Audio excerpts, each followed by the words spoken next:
Shall I start now, Andrew? Yep, I'm recording. We are good to go. Okay. Well, I'm Beryl Kay. I'm the president of Action for Nature, and I want to thank everybody for being here today. It's a real thrill for us to be here with you all, and we're so looking forward to hearing from each of our eco heroes. I want to welcome our eco heroes, and also I think we have some parents with us, and also guests who are supporters and friends of Action for Nature. So welcome to you all. We're just so happy to have you with us. We have been doing these awards at Action for Nature since 2003. And so we have, during this time, recognized 277 eco heroes from 30 countries around the world and from all over the United States. And in a moment, we're going to hear from each of the eco heroes, but I just want to say to you again, eco heroes, congratulations. You are the young environmentalists who are making a difference in this world, despite everything we're coping with at the moment with the virus and fires and floods. You are making a difference. You are the leaders and change makers, and the world needs people like you. So welcome, welcome everyone. I'm going to turn this back to Andrew to go through a little protocol. Then we're going to look at a video, very short video that doesn't have everyone in it, but so we hope you'll all enjoy it. And then Chris is going to be introducing the eco heroes. So let's go ahead and look at the video. Alrighty, everybody, I will start playing a quick video here. Just give me a second. And I appreciate your patience as we navigate this kind of crazy setup we have here. All right, let's watch.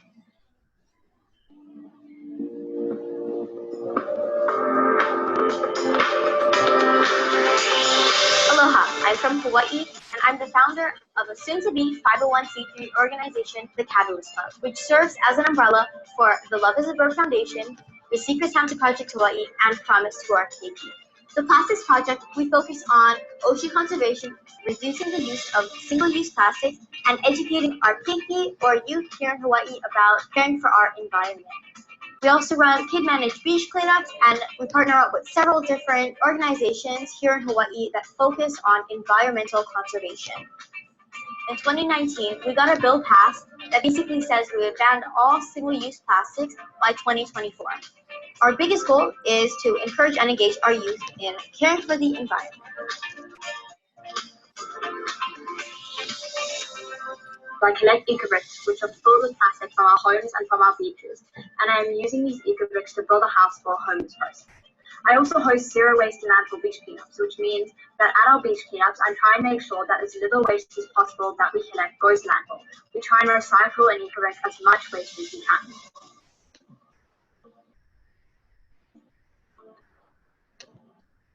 Pasamos por acá, hace mucho que yo no pasaba por esta zona y veo que el lirio está, bueno, la presa está llena de lirio.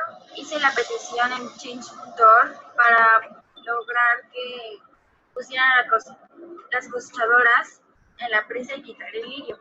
Llegué a Ruth Olvera a las 29,000 firmas o algo así, y Ruth Olvera se las entregó a Conagua, y Conagua destinó 21 millones a la presa Madín para que se limpie. Después de eso, como veíamos que no se estaba haciendo nada de la maquinaria en la presa Madín, hicimos unas limpiezas con varios ciudadanos para llamar la atención de las autoridades.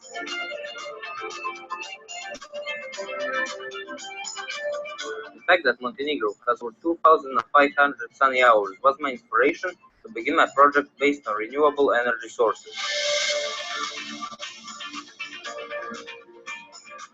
The large potential of water that surrounds us has to be available to all parts of the country where it is needed. That is why I have constructed a water pump which works on the principle of atmospheric pressure.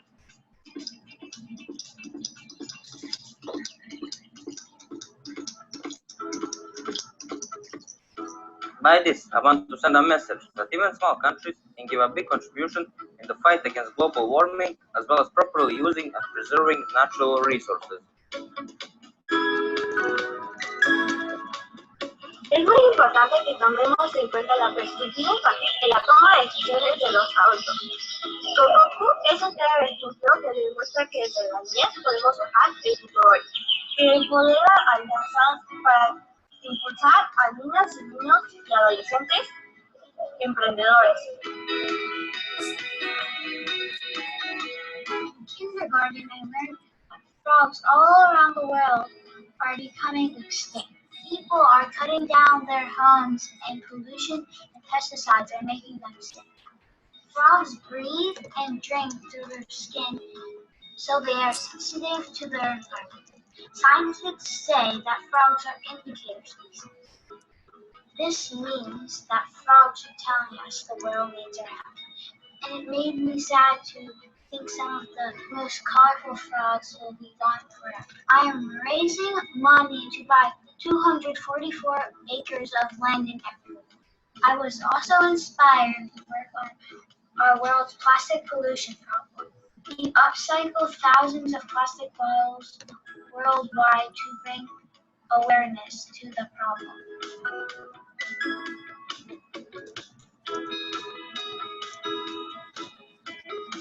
At the age of 12, I began my initiative, Trees for Goals, after hearing the devastating things happening to the environment, like deforestation and climate change. As a footballer, I decided that I needed to do something about it. And so I committed that for every goal I scored, I planted trees.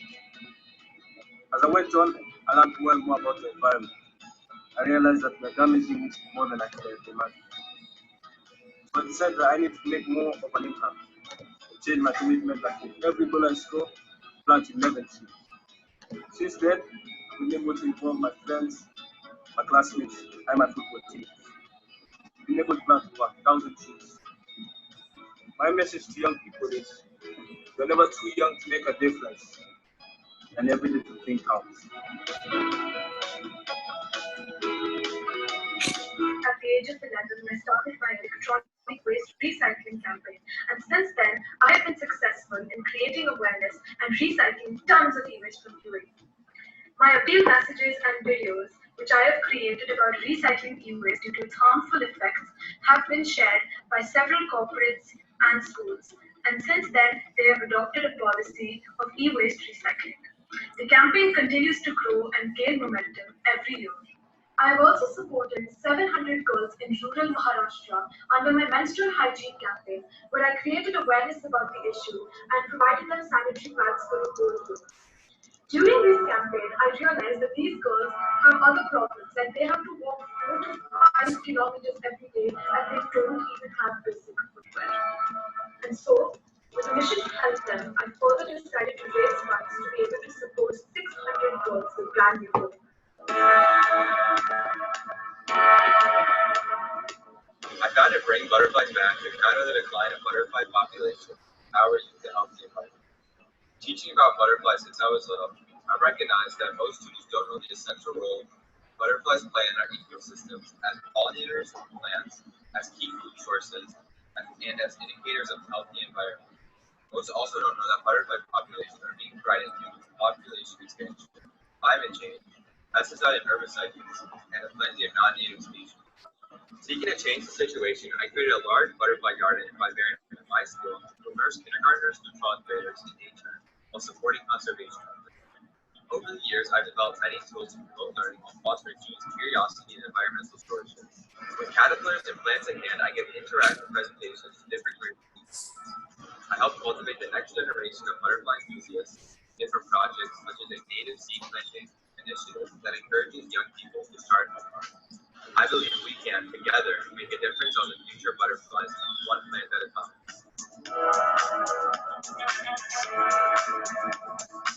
I first started my climate journey when I was 12 years old. I started out by striking in my community of the San Francisco Bay Area. And as of right now, I am on week 51 of my climate strike. After climate striking for a while, I began to see a need for youth education in my community around the climate crisis. Therefore, I founded a youth-led organization called Climate Now, dedicated to empowering and educating young people in my community to take climate action. The time is now to take climate action. we only have a few more years until the global effects of the climate crisis become irreversible.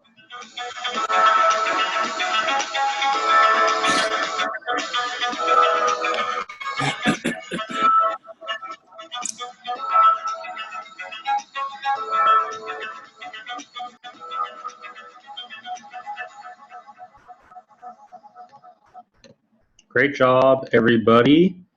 That was a fantastic video. Thank you, Tamsin, for that video. Yet another great video from Tamsin. My name is Andrew. I'm going to be kind of doing the back-end tech support here. Just to tell you guys a little bit about me, I was a former winner in 2008, an Eco Hero Award winner. And after that, I went to Columbia University, and then I started working at Google.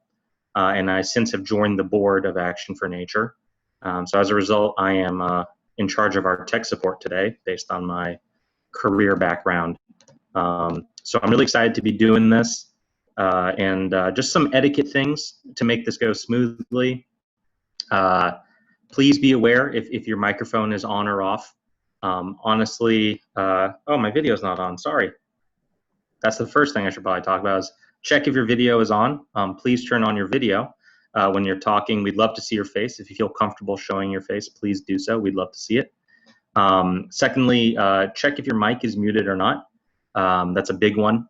We don't want to have echo on here. And because we're kind of dialing in from so far away, there will be some latency. There will be some delay when talking, which can cause more audio issues, if anything. So that's one thing that we want to be aware of. Chris, who is the guy who has, he's not the one in yellow, he's the guy with the hat. He will be, yep, that's Chris, just to make sure you guys are aware. He's going to be kind of emceeing everything here and kind of moving us from Eco Hero to Eco Hero. So please listen to Chris for direction. But kids, Eco Hero winners, I will leave it to you to make sure that you're muting and unmuting yourself and turning on your camera. Just have have it in your head to remind yourself to do that if possible. And yeah, I'm really excited for this. I think this is the most people we've ever had on one of these conferences. And as much as quarantine has been really a bummer, and as much as COVID has been horrible, it's kind of amazing that we have so many people for the first time because of that. Everyone's kind of learned how to do Zoom and video chats, and now we have more people than ever. So, we're making lemonade out of lemons here. So I think everyone's good on the chat features and all that. You can message me via chat if you need to. We also have a Q&A system as well. If you look at the bottom of your screen, there should be a Q&A system. So you should be able to type in questions there, and we'll make sure that questions are asked of the Eco Heroes. So if someone's presenting something and you have a great question for them, please, let's ask questions. We will save time for questions after each presentation. Just go in the Q&A, and Layla, who's one of our board members, will be reading those and help us out by asking those questions. So this is a conference. We want to be talking. We want to be exchanging ideas. I already see someone in the chat ask how many people on. We have 63 people on. And we have about, I think, almost 20 Eco Heroes on today. So huge numbers, really, really exciting stuff. And Chris, I will, I think, toss it over to you. Thank you, Andrew. First of all, once again, I want to welcome all the Eco Heroes. The world does need you, and I can't imagine anybody better suited to be here today than the young to lead us to a better future. Do what you can when you can is one of our philosophies at Tree Frog Trek, so that the kids just don't make it a chore. They just get out and do it. And that's what you guys are doing. You're showing us it's not a chore. It's fun. It's exciting. It's interactive. And I want to introduce you guys to get the job done. My name is Chris. I'm a board member and a judge. And I'm the director of a group called Tree Frog Treks. And here's our friend here, my co-host, Spike Tangerine Dream, a bearded dragon, a rescue animal that teaches science to kids throughout the city. The first agenda is the order. We're going to go from the youngest #1 Eco Hero Award winners down through our honorable mentions, and then we'll start with the older group. So the young ones are starting 8 to 12, and then it'll be 13 to 16. So I'm going to do a shout out right now for Riley Brooke Kamahele from Hawaii with a promise to our Kiki. So take it away, Riley. Hi, my name is Riley Brooke. I'm 12 years old, and I'm here for Promise to Our Kiki and Plastics Project.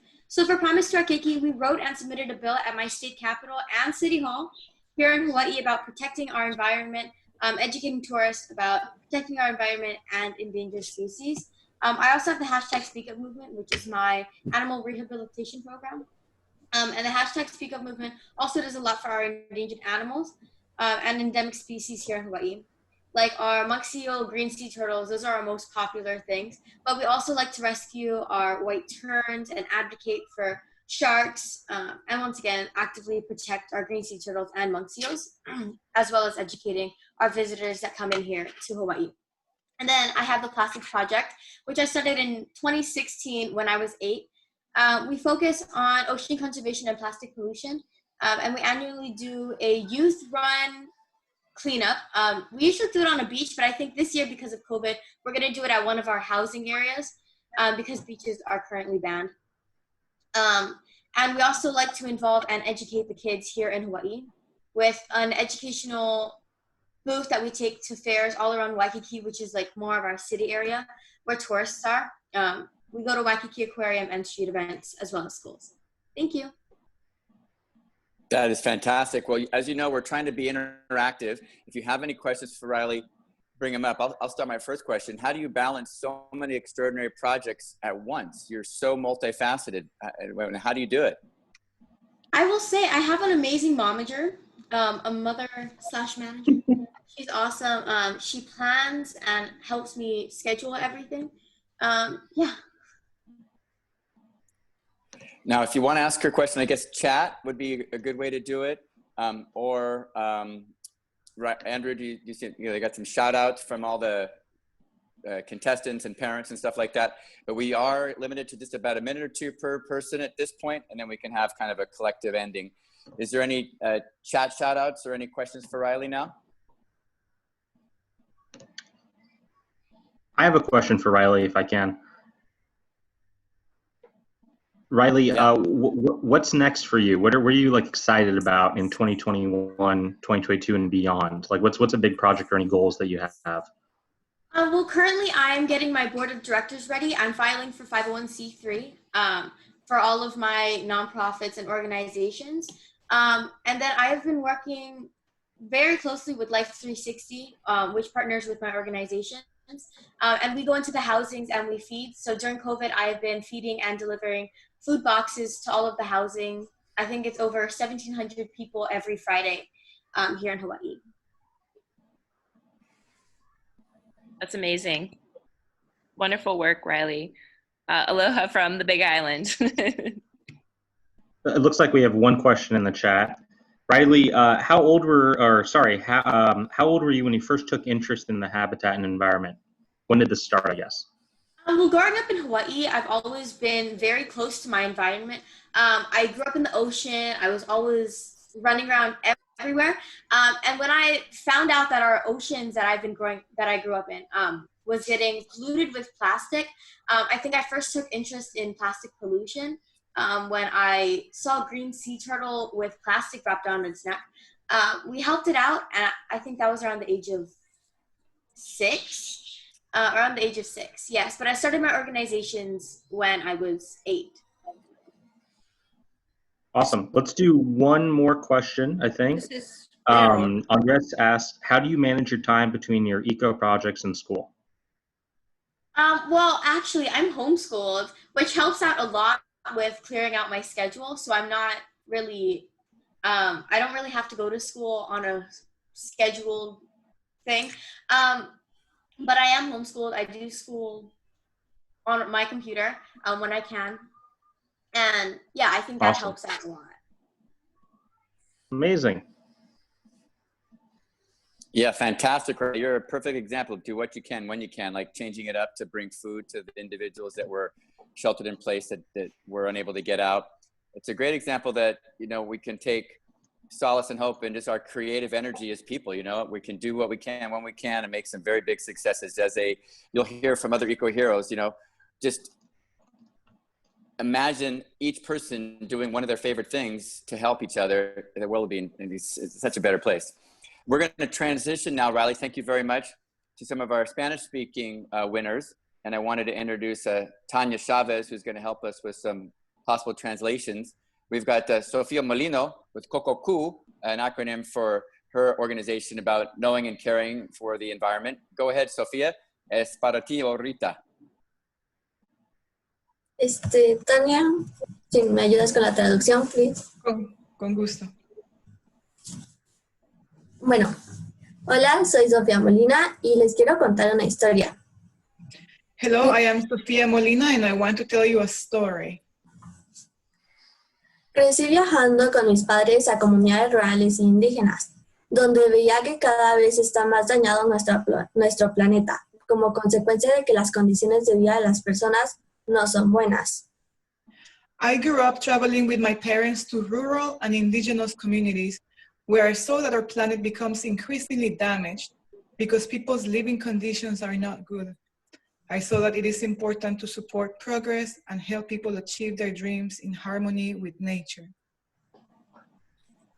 En noviembre de 2016, cuando tenía 7 años de edad, presenté en una tarea escolar algo que hizo pensar a muchas personas. Mi iniciativa fue Piggy Bank, ahorro con efecto, una forma de motivar el ahorro infantil para una causa personal que provoca un gran efecto colectivo. Esto a través de una alcancía en forma de animales que al hacerlas es como si adoptaras al animal de verdad. In November 2016, when I was 7 years old, I presented a school project that made many people think. My project was a piggy bank savings with an impact. It was a way to motivate savings in a child geared towards a personal cause with a collective impact. This was done by adopting piggy banks in the shapes of animals. Adopting the piggy bank was like adopting a real animal. It had to be fed with your savings.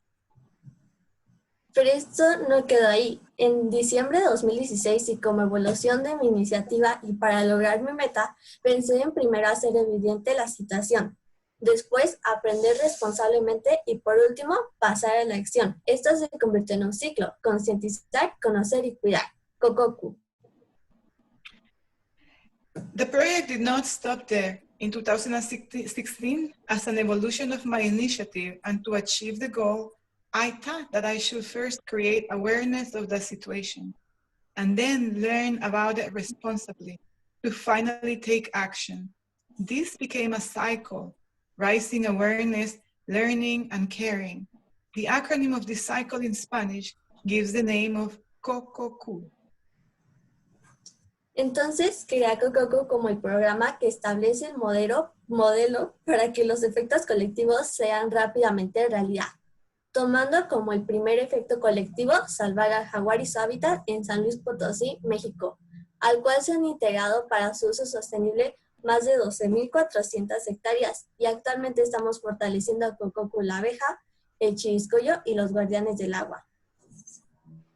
So I started COCOCU as a program that establishes a model that quickly creates a collective impact. In order to test the model, I took onto my first task, the jaguar.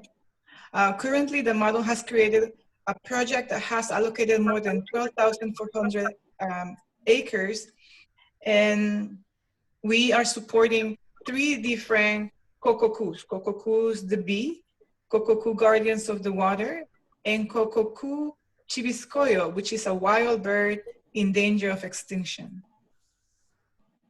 Viendo que fue posible hacer bien las cosas, tomé el reto de construir en equipo un futuro mejor, donde seamos más humanos, donde tanto infantes como adultos tengamos una vida sana y a salvo.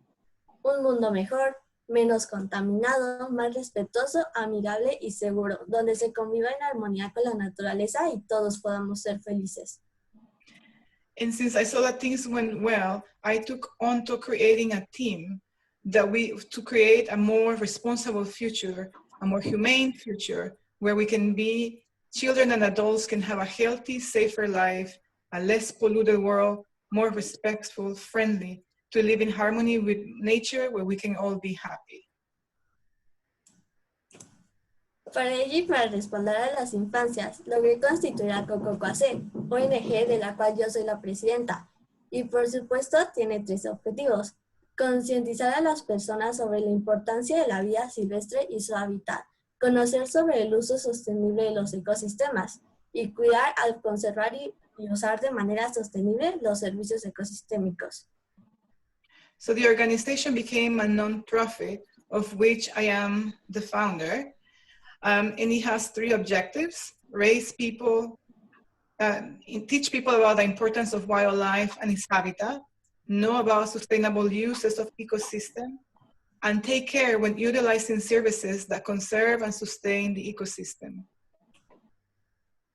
En síntesis, con Gogoku nos enfocamos principalmente en las niñas y niños, porque seremos los que viviremos en el futuro. Entonces es necesario ser quienes lo construyamos desde hoy.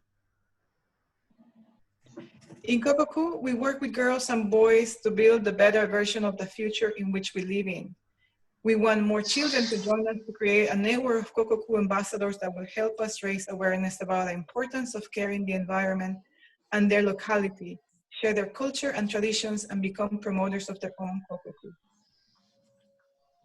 Por eso deseo que más niñas se integren a la red de las niñas embajadoras de Gogoku y nos ayuden a concientizar sobre la importancia del cuidado del medio ambiente en su localidad, compartan su cultura y tradiciones y además pueden ser los promotores de su propio Gogoku.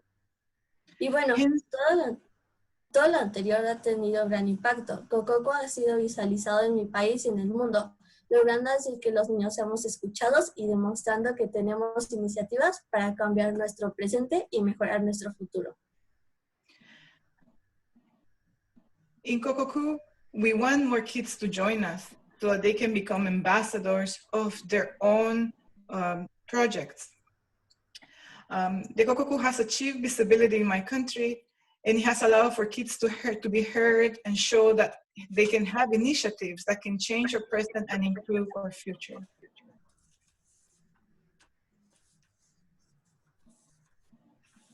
Great. Thank you so much. Thank you, Tanya, for translating. Sophia, great job. We do have a question. Our question is, Sophia, what would you say to other generations and adults to create awareness about climate change? Tanya, can you translate that for me? Sofía, ¿qué les dices a otros adultos y personas y niños para crear conciencia de cómo cambiar el problema del clima? Bueno, que empiecen con pequeñas acciones que pueden realizar desde casa, que compartan todos sus conocimientos con sus amigos, con sus compañeros, para empezar a crear este cambio, empezar cambiando por uno mismo. Well, the first thing is that whenever you want to make a change, you want to start with yourself. You want to make a small change right from your house and expand it to other people and share the knowledge that you have with others. Wow, great answer. Another question from Alejandro. Is there a reason you chose wild animals instead of domestic animals? Que si hay alguna razón por la que escogiste animales salvajes en vez de animales domésticos. Bueno, observé que llamaba mucho la atención de los adultos los animales en vida silvestre. Entonces tomé al jaguar como pretexto para que los niños podamos cumplir nuestros sueños y ser tomados en cuenta. Además de que es una especie carismática y sombrilla porque al protegerla mantiene en equilibrio al ecosistema. I noted that wild animals would be attracted more adult attention. And since I wanted to grab their attention, I chose the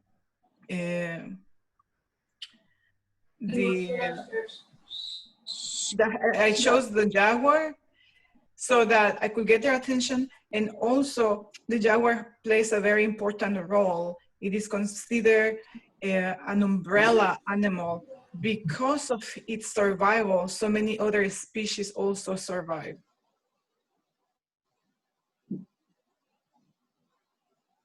Awesome. Thank you so much. Very good. Yeah, maravilloso. Marvelous work, Sofia. In the interest of time, we're going to move on to our next finalist in the Spanish-speaking world of Mexico City. I'd like to introduce Ivana Ortega Serret with the cleanup Madhu's Dam, and tell us a little bit about how about Madden's Dam needed some help and how you took on an incredible, massive company and showed us how to get it done. Ivana. Hi, I'm Ivana Ortega from Mexico. My project has been to clean the Madden Dam. This dam is located in the town that I live in, which is Atizapán de Zaragoza in the state of Mexico. This dam supplies water to 155,000 citizens. In the middle of last year, the dam began to fill with water release, which covered almost 19% of its surface. When I saw it, I felt desperate to find a solution. So we started a petition and changed support to clean the Madden Dam. And in about 2 weeks, I have 19,000 signatures. Today, I have 70,000. The municipality manager received the signatures and delivered them to National Water Commission Canada. And because of the support of the population, they also received a budget of 20 million pesos to clean the relief. But the time passed and we didn't see them to start working. So SOSA National Society and me started to invite people to clean it by hand as a practice to bring the media attention. We did about 6 massive cleaning by hand. I started talking with newspapers, TV, and magazines. So finally they brought the harvesters and other equipment, but they weren't making too much progress. They will move and it expands, so I began to help National Society with citizens' initiative to change the dam. We made them with donations from the community. They were made with rocks, detergent, containers, and electro robots, which we all worked with despite the pandemic. Today the dam is free of relief, but our work is not finished yet, which is to end the original relief, the discharges of sewage that are thrown into the dam without any treatment. And now we are working on that.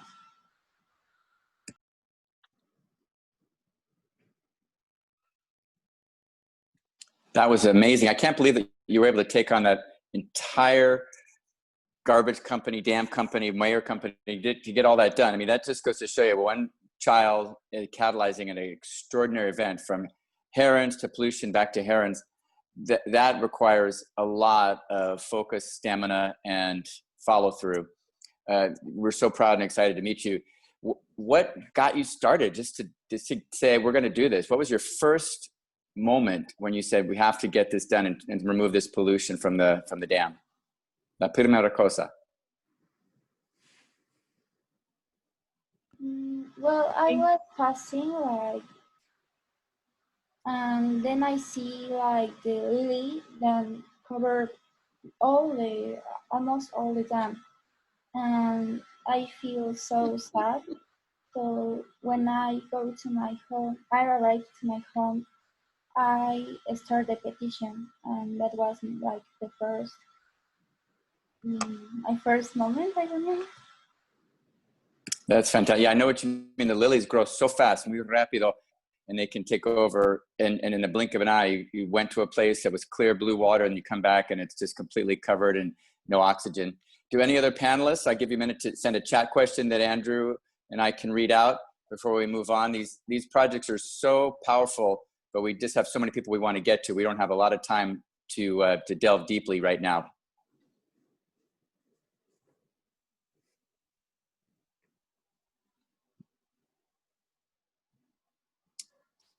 A lot of great jobs, Ivana.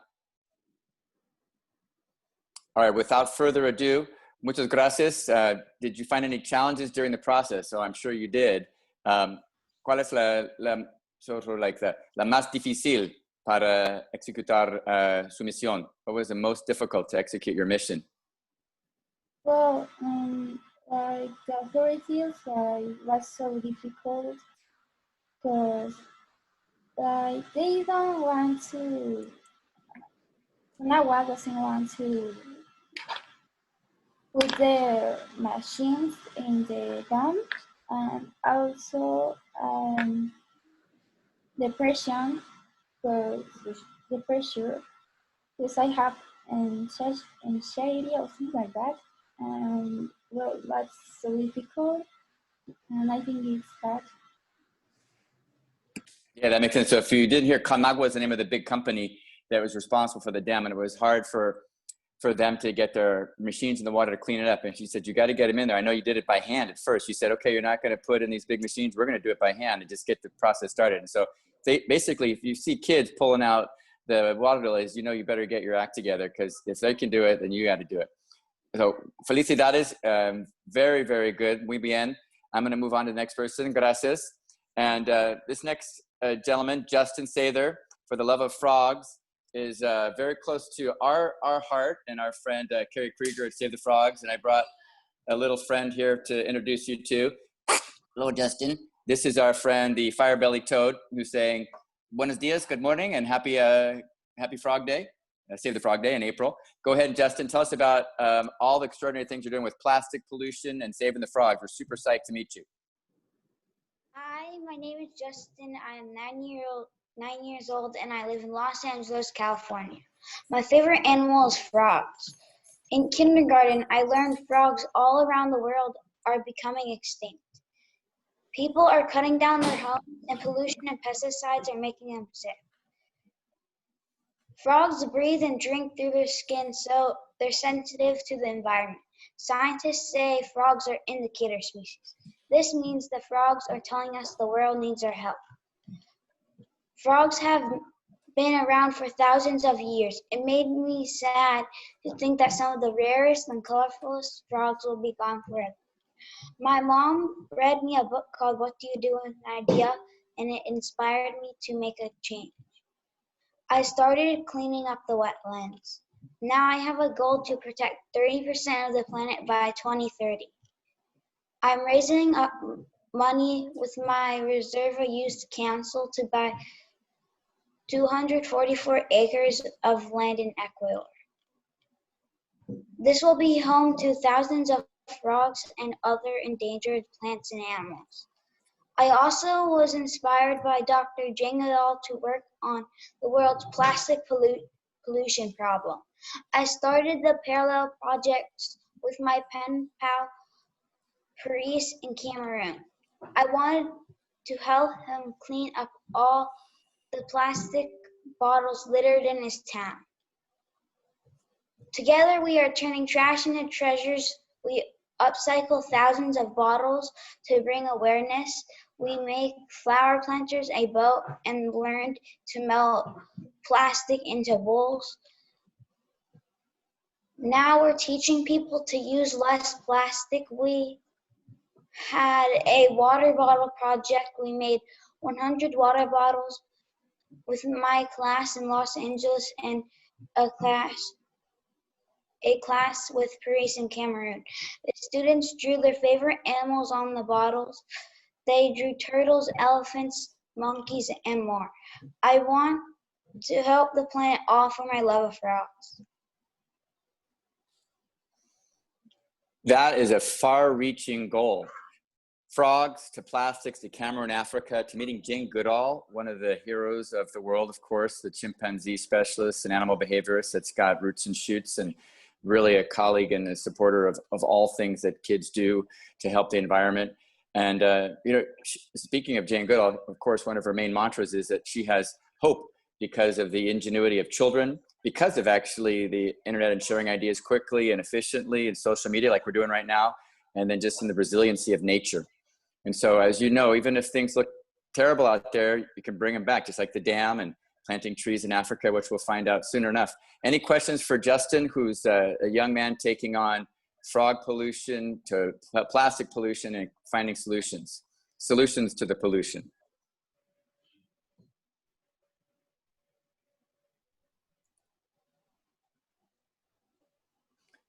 It takes a little bit of a delay, so go ahead and chime in if you like. How did you find that pen pal in Cameroon, by the way? I mean, what an extraordinary project that gentleman was doing, and for you to hook up with him and help catalyze some change. It just goes to show you how much need there is in many other parts of the world with plastic pollution, and in pristine habitats that don't even have their own pollution, but it gets blown in onto their beaches. How did you meet him? Well, I met him when I was doing this buddy bench project with another friend that's also trying to help the world by making buddy benches out of plastic Right. wraps. And when I was, it was on Earth Day, and when I was all done, like presenting the buddy bench to my school and everything, he sent a text message that said that I have a lot of plastic pollution. Can you please help me? And I said yes, I want to help. That's awesome. That just goes to show you once again, as Jane Goodall said, the power of social media and the internet. You had a quick question is from Heidi Soret. What's your favorite frog and how come you like frogs so much? Of course, we all know the answer to that. You love frogs. Well, my favorite frogs are the glass frog, the strawberry poison dart frog, and the mossy frog. And Nice. how I always liked frogs is when I was little, I got these 2 little frog blankets, and I've been liking frogs since when I got it. Yep, early positive memories can inspire us to many future goals later in life. In fact, many of you young people heroes, what you're doing right now is going to be your trajectory for the rest of your life from the collective positivity you've generated from, like, say 6 to 10 years old. So Justin, fantastic, huge supporter of all things froggy, from Tree Frog Treks to you, and of course everybody else as well so far. We're going to do some honorable mentions right now. Thank you, Justin. We're going to shout out to Zach's Planet and Zach Hartman, who also did some extraordinary work removing pollution. Zach, are you ready to say hello to everybody? Hi, I'm Zach from Zach's Planet. I want to thank Action for Nature for recognizing my project. When I was 7 years old, I was asked to take out the trash, and I was wondering what we were throwing away and where it went after it left our house. I realized our trash went to a landfill and piled up on everyone else's trash. I started to worry that Earth would someday run out of space. That's when I knew I had to do something. I started Zach's Planet 3 years ago. I began collecting things kids grew out of, like books and stuffed animals. So far, I've collected and donated more than 65,000 books and given them to dozens of schools in my area.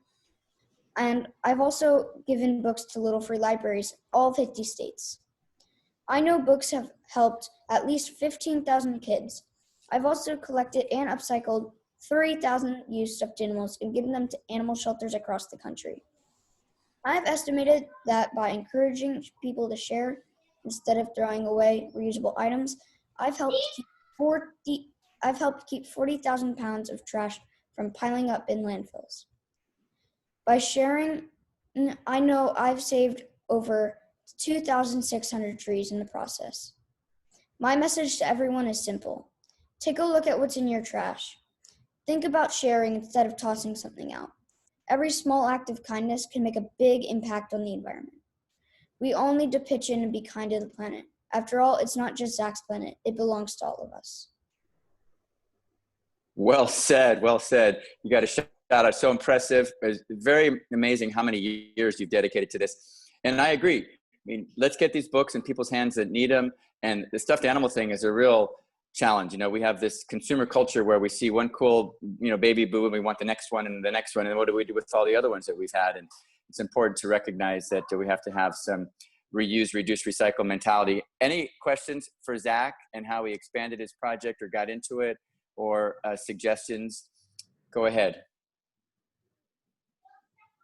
I have a question, actually. I was curious of how did you first, get connected with the community? Who did you reach out to start these collections? I think it's one of the hardest things is to get these type of projects going. So I'd love to hear a little bit about how you reached out to the community to make these amazing collections happen.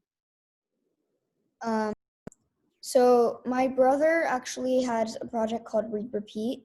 He's done this project before, but he helped me get started with it, and he inspired me to actually make my own project. So, and he gave me some books to donate to schools, and people recognized me in my project began to become bigger and help out more. Oh, that's It's so hard. Yeah, great job. It's so hard to get the books to the people that need them, and you found that out. And they had that fire in Florida with one of the schools, and you got them 1,000 books. That's the greatest thing. You're the connector. And I had to support your your stuffed animals for animals. We've got 2 chickens in our backyard, and when they were babies, we gave them a stuffed animal. And I recognized that they really loved it. It was like their little cuddle toy for quite a while. They still have it in there. So Zach, thank you very much for your work, and you know, have got a long future ahead of you. So keep it going. We'll see you on the list of Eco Heroes in the future, I'm sure. We're going to transition to another wonderful honorable mention right now. So let's get ready for Lily Kay, who generated an extraordinary amount of interest in free Texas state parks for 5th graders, which she'll tell you all about and how that resonates with the 4th grade free program from the federal national parks. But hers is taking it even deeper and further, and very, very, very, very needed extraordinary project. Go ahead, Lily, tell us what's going on. Hi, I'm Lily. When I was in 4th grade, I had an idea to get 5th graders and their families into state parks for free. I came up with the idea when I was in Utah and Arizona with my family that Thanksgiving.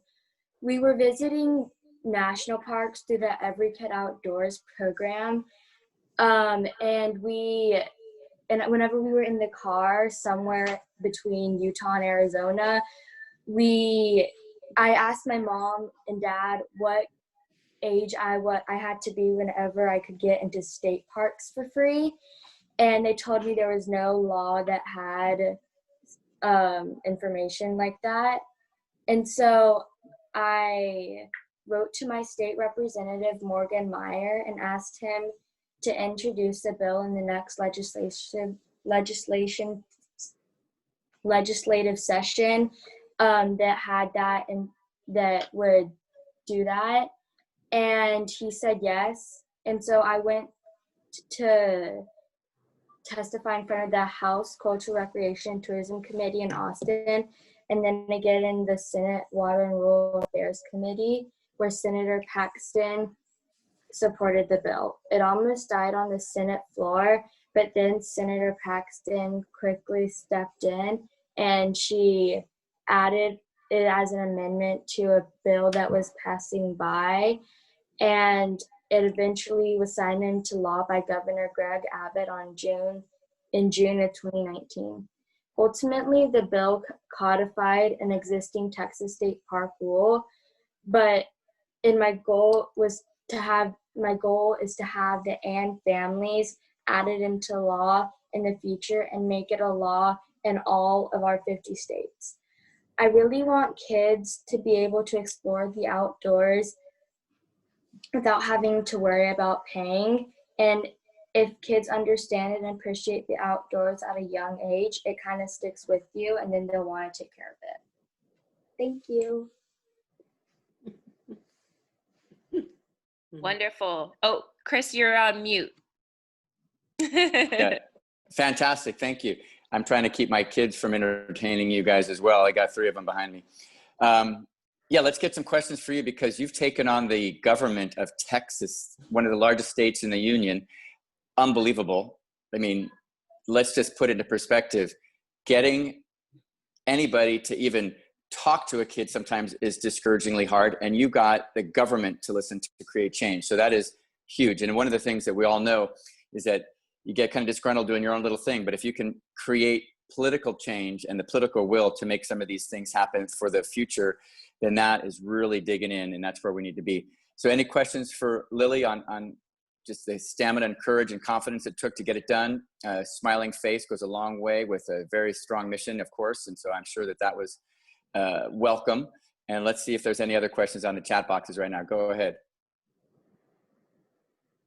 I can hop in with a question. I was just at a national park a few days ago, so I'm reminded of how important this is. Have you talked about, like spreading this out to the entire United States? Like, what needs to get done? Do you need any help? What are the next steps? What can we do to help you out with this awesome mission? I'm partnering with Outdoor Alliance for Kids. And basically we're working together to use me as almost a figurehead, an ambassador for kids throughout the United States. And we're partnering with the Scouts to be able to have different like Girl Scouts and Boy Scouts groups talk with their like friends and stuff, and in a bunch of different schools across the United States. And eventually we're hoping to be able to get it to the nationwide. What was the organization? One more time, can you say it? Outdoor Alliance for Kids. Outdoor Alliance for Kids. Great, thank you. I'll look it up. We have a question from Riley Brooke Kamahele. What was your biggest challenge with the Senate? Probably whenever so the bill was sat on for a little while, and eventually they dropped the and families part. So the biggest challenge was probably it's just like running out of time because of the bill being sat on, which basically means that nothing happened to it for a little while. I got another question. So I think, going through this legislative process is an awesome thing that all the eco heroes should think about in the ways that they can possibly do it. Do you have any advice, like any things that you wish you knew before you headed into the process, or I don't know, something you would just tell someone who's going to do this for the first time? Don't wait. You have to be ready to go last minute. Even it took me a bunch of phone calls, a bunch of letters, and just time to be able to convince the people or the senators and representatives to vote for it, and just be ready. Great advice.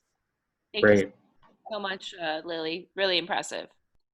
Very impressive. And I think that dovetails with everybody here. You're spinning on a dime saying, okay, we've got COVID. How can we, make lemonade out of lemons and get some food to people? If we've got fires and smoke, how can we make, air purifiers out of big fans with HEPA filters stuck on them, that type of thing. We see people really creating innovative change with little resources because of the needs and also just the inspiration of the kids. So everybody gets a pat on the back for that. Well done. We're going to transition now, Lily. Thank you very much to our senior Eco Hero Award winners from 13 to 16. And I want to introduce Jade Batma from Oceano Redent. I'm very, very inspired about your work, given that I live in San Francisco on the Pacific Ocean, and I'm always cleaning up trash when I can. And I spread the word about making these extraordinary bricks that you've developed and working with other people to help sort and label and get the people accountable that are actually making the stuff. The brands that you've written down and taken tallies of is amazingly important. So let's hear it for Jade. Go ahead and take it away. Thank you very much. Hi, I'm Jade. I'm 15 and I'm from South Africa. And basically what my organization does is I create eco bricks, which are like plastic bottles that are stuffed with plastic. And I'm using these eco bricks to build a house for a homeless person. I started my organization 3 years ago, and then in the meanwhile, while like we collect eco bricks, I also do beach cleanups and do talks at schools and stuff like that. And then at our beach cleanups, I try and have like zero waste to landfill beach cleanups, which means that all the waste we pick up, we try and recycle as much of it that is recyclable, and then we try and eco brick the rest that isn't recyclable. So we try and have like as little as possible going to landfill. And then I also collect like data at our beach cleanups. So we like tally everything we find, or we weigh like different things to basically like be able to go to bigger companies and then show them like that their waste is washing up in certain beaches and how much of their waste, to try and get them to like look at their packaging differently and stuff like that.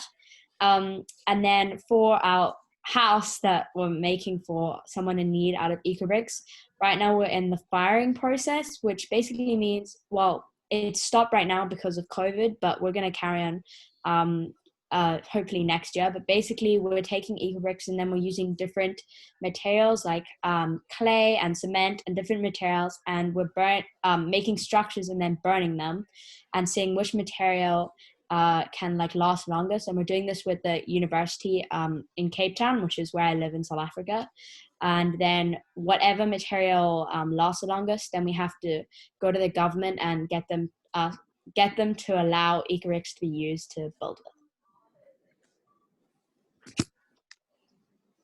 Amazing getting the actual like permits to build with these eco bricks. I mean, it's unbelievable. And of course, living in Africa, where you are, South Africa, it's a whole different situation with the disparity of income and people's jobs, and you've been able to put people to work and such. How have you been received as a young woman in your field, coordinating large projects, being the director, and helping other people with jobs that are potentially in different classes than you, that others might, you know, raise an eyebrow about, and you've been doing it flawlessly, seamlessly, and gracefully? Well, in South Africa, even though there is a big difference, and there's big difference in poverty, and there's a lot of poverty because we used to have apartheid and many years ago.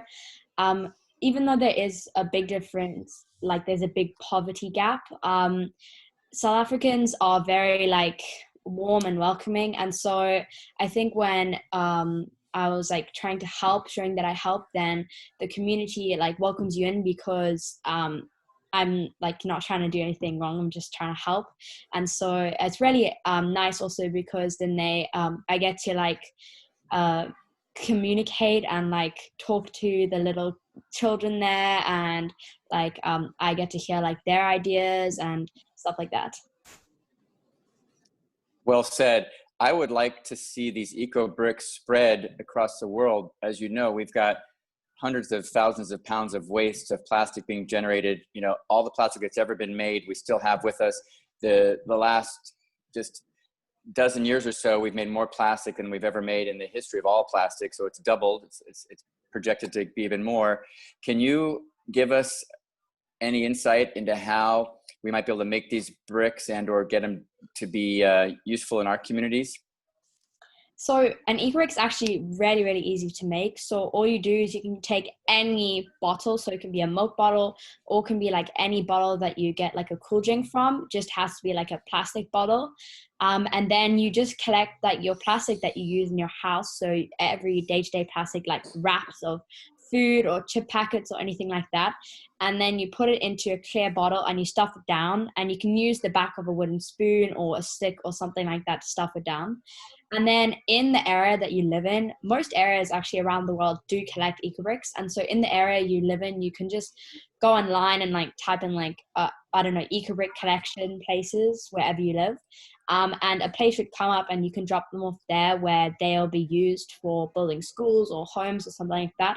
Or you can actually even build your own furniture out of eco-bricks. Like we've made quite a few chairs at my school and stuff like that. So you can actually make your own furniture if you just like go online, and there's like tutorials on how to do it. Fantastic. Yeah, that is a really, really, really positive way to go. Plus it reduces all the little flimsy paper floating around and keeps it out of the waterway and sequesters it in one spot too, which is really good. Any other questions for Jade? From Naomi Scott. How did you first get the idea to start making the eco bricks? I actually heard of it at my like middle school, and I used to be in middle school. I was part of like the eco club, and we used to, they were really like pushing it, and we used to do it at my school. We used to like in the classrooms, they used to have competitions of what class could like collect the most eco bricks, and like so you'd put your waste from your lunch in the eco bricks. And so I heard about it there, and then when I like became passionate about this and saw that I needed to like help make a difference, then I remembered the eco bricks that we're making at our school. And we had another question from Yosef, who wants to know, how versatile are they? They're actually very versatile.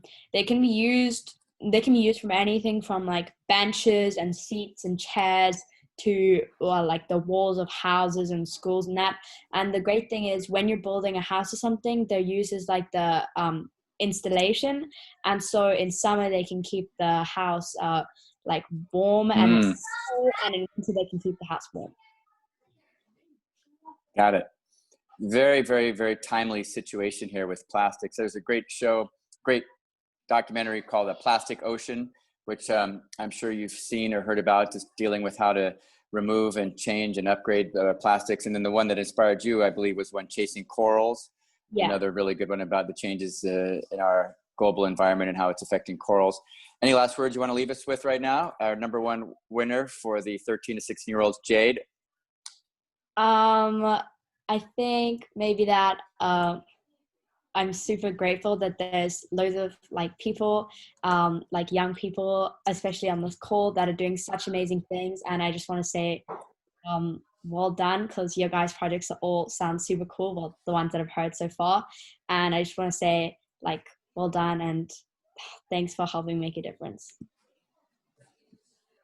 You're very welcome. I'm sure there's a lot more questions for you. Keep on the chatting if you'd like to. That's totally fine.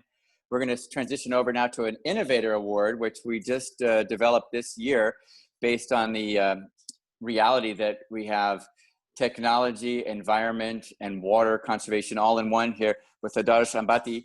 Will you tell us a little bit about this extraordinary sprinkler system that does like 5 more things than any of the other ones do, that is extraordinarily helpful for reducing water loss and conservation? Go ahead. For sure. Thank you so much for that introduction. So I developed a community sprinkler system. So essentially what it is that a normal sprinkler is based on just timing instructions. So it wastes a lot of water. And in California, especially during the years of 2011 to 2017, there was a massive drought, and water runoff was one of the largest things that cities began to impose regulations on, which meant that you either wasted water, which was bad, or you got really heavy fines, which was also bad. So I really wanted to do something to help people who wanted to maintain their lawns while also conserving water.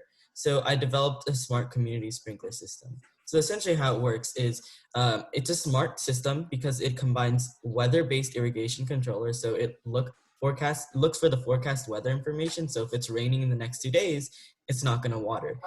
And then it also detects the moisture content of the soil. So if it's raining the next 2 days, it doesn't water. But if it's also if the soil is already fine, you don't need to water as well. So this itself is relatively innovative because most sprinklers already on the market, they either do one or the other. They don't do both.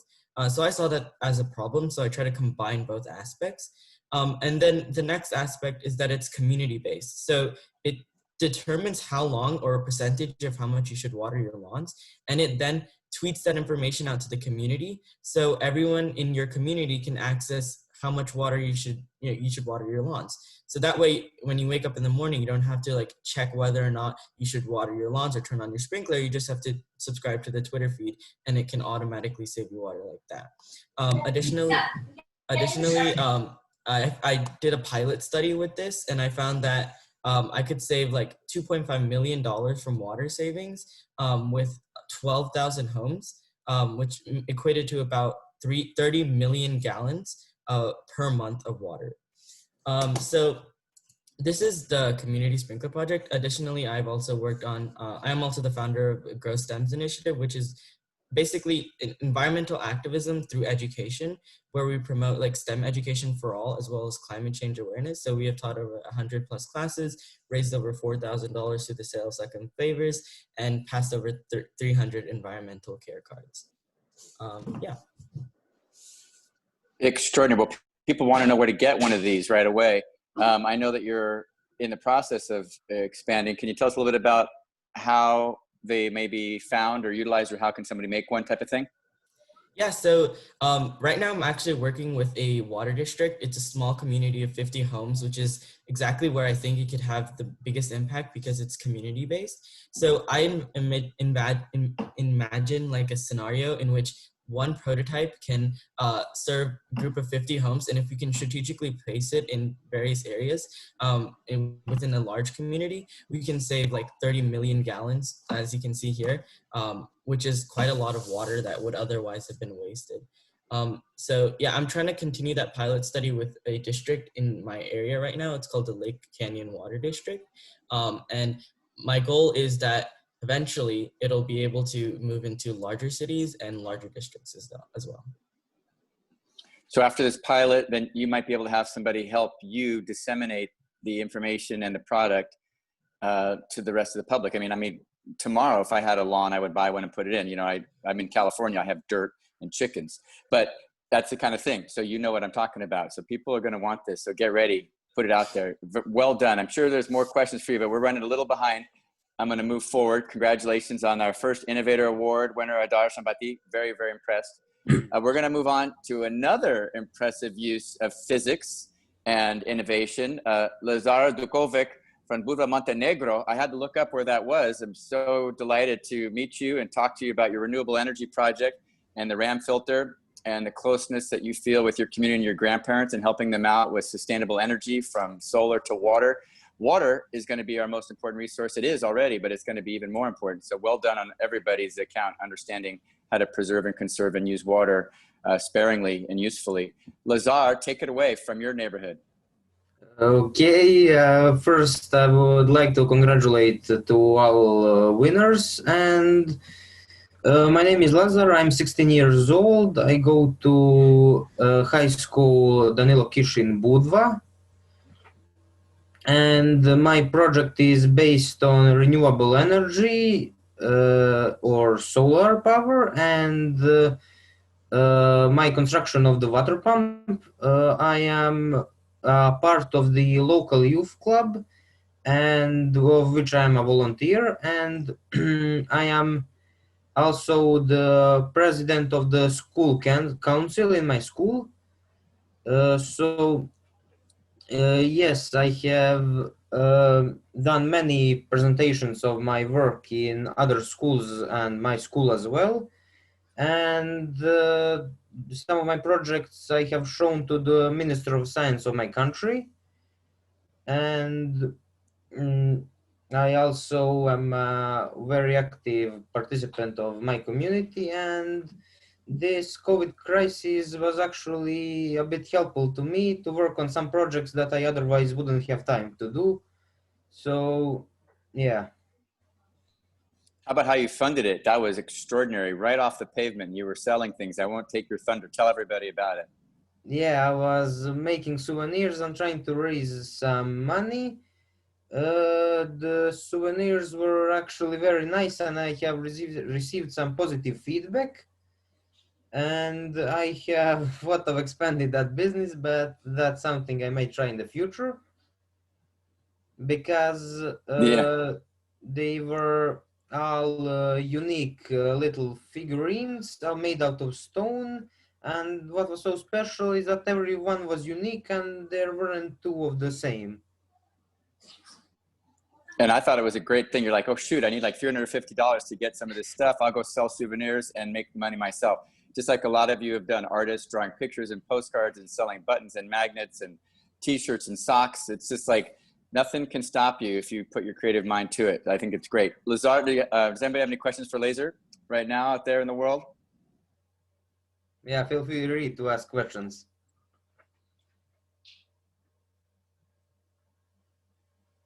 Well, I'll go ahead and ask a question. What was some of your biggest challenges in helping your community adopt some of these, more sustainable, habits? I know it's so hard for people to change the way that they're used to operating, and so I would just love to hear a little bit about how you went about convincing them, or any challenges you faced in your work.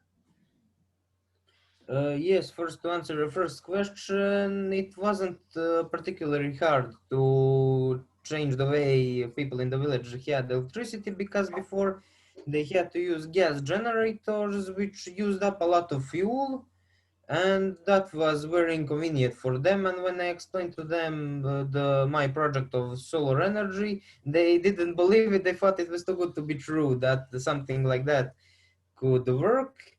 And the project still works to this day. I regularly not expand it, but fix it when it needs some attention. And one of my biggest challenges was that my government didn't very listen to my suggestions I have, and the funds which I had Yeah, to the collect funds. myself. Got it. That makes so much sense. That makes so much sense. Well, very, really amazing work, and I hope you can continue to expand even beyond your local community with some of the efforts you've made. Thank you. Yeah, and I'm inspired by your tinkering and just, putting stuff out, figuring it out, being in the laboratory. And I know you went to a museum when you were younger, and you're inspired by some of the national heroes in physics in your country. And then later on with Nikola Tesla and Thomas Edison and others. So it just speaks to the importance of just getting out and seeing the world and being open to any kinds of inspiration all around you. And so congratulations on following your interests. And I hope all of you know that following your interests is really an important way to succeed. And a lot of you are already obviously doing that. We're going to transition now, Laser. Thank you again. And we're going to go to Duncan German, who has been following the butterflies around his neighborhood and talking about bringing natives back and creating local sustainable ecosystems.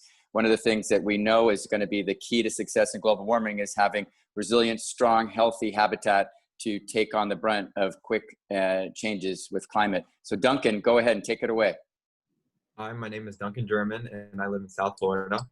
I found and bring butterflies back to counter declines in both the size and diversity of butterfly populations in Florida, and to empower youth to help the environment. From teaching about butterflies since I was little, I recognize that most students don't know the essential roles that butterflies play in our ecosystems. Most also don't know that butterfly populations are being threatened due to population expansion, climate change, and pesticide and herbicide use. Seeking to change the situation, I created a large butterfly garden and vivarium at my school to immerse the kindergartners and 12th through 12th grade students in nature while supporting conservation efforts. I developed tools to promote learning and foster students' environmental curiosity and stewardship. To reach even more students in the community, I partnered with the local school system. With caterpillars and plants in hand, I give interactive presentations to different grades and eco clubs. As my county's butterfly chapter youth liaison, I help cultivate the next generation of butterfly enthusiasts through different projects, such as a native seed planting initiative. I'm also interested in the biology of butterflies. I went on a field studies trip to Cuba to study the island's butterflies to help create a comprehensive field guide. There are many butterflies in Cuba with very little information about them, and likely many unknown species. So it's important to study them to know how to better protect them and monitor their populations. I also conducted a year-long research project on my state butterfly, the zebra longwing, and how the type of passiflora, which is the plant that its caterpillar eats, affected its development. Ultimately, by raising youth awareness of the importance of butterflies, the many threats facing them, and the relatively little effort necessary to have an immediate impact, I believe that we can make a difference together, one plant at a time. Absolutely. The plants are the basis of our ecosystem. As you know, we can't make soil, we can't make air, we can't make a beautiful butterfly. We need to cultivate and propagate and steward. Stewardship is the biggest thing that humans need to be doing across the planet, as you know, taking care of our backyard. Does anybody have any questions for Duncan or any chats? I mean, how, obviously, I know you had a mentor. Did you first get connected to butterflies? Were you also one of those people like Justin that just loved frogs, loved butterflies in your case when you were little? Or what is it that brought your attention to it? Yeah, I've always loved, honestly, their metamorphosis probably was one of my favorite things. I remember just being really little, and in South Florida, we have a good amount of butterflies since especially because where I am, we're really close to like Everglades, which is like a wildlife preservation. And I always wanted to attract butterflies. And I think the main reason I fell in love with butterflies was really just how easy it is to attract them to your garden. All you need is a couple flowers, a couple plants that their caterpillars like to eat, and you can start your very own butterfly garden. Yeah, that's a good point. Does anybody have any questions about how they can start their own butterfly garden and start encouraging natives and diversity and resilience in their backyard for Duncan?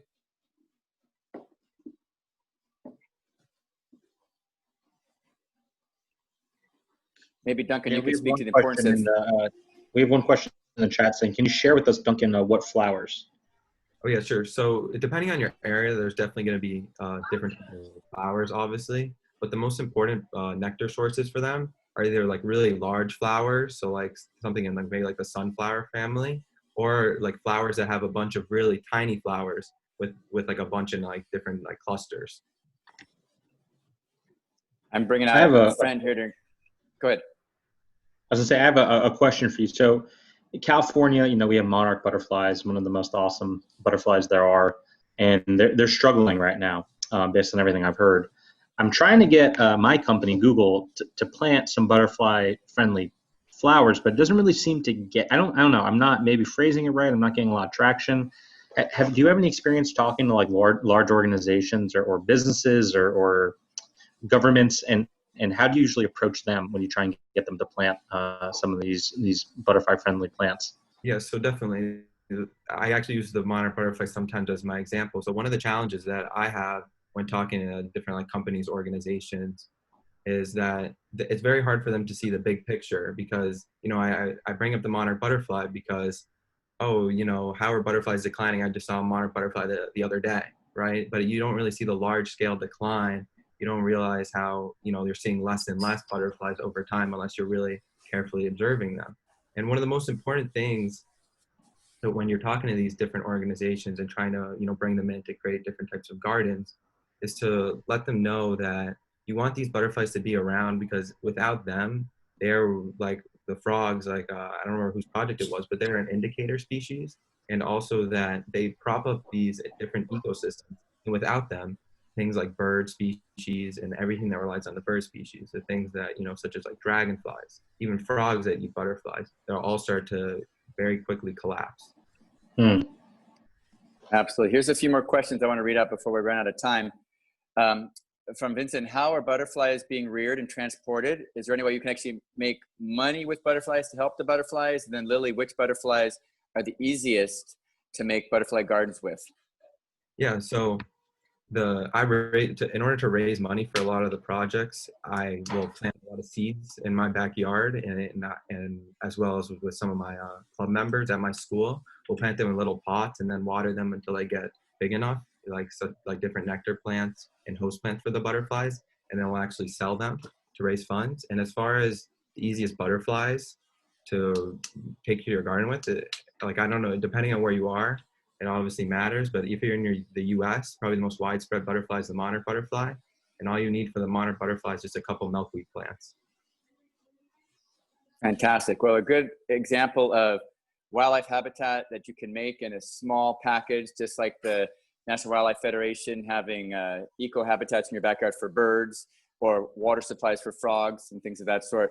That is fantastic. I wanted to introduce a native right here. It's the California king snake rescue, and it just reminds us that natives are adapted to the habitat where we live. This is one of our friends here, Elvis the king, and it is a native to California and is an animal that can keep rodents and others in check in their habitat. So if you guys are anywhere in the world, remember that it's important to not release pets into the wild, but to keep the non-natives out and help to restore the natives, such as you're doing, Justin.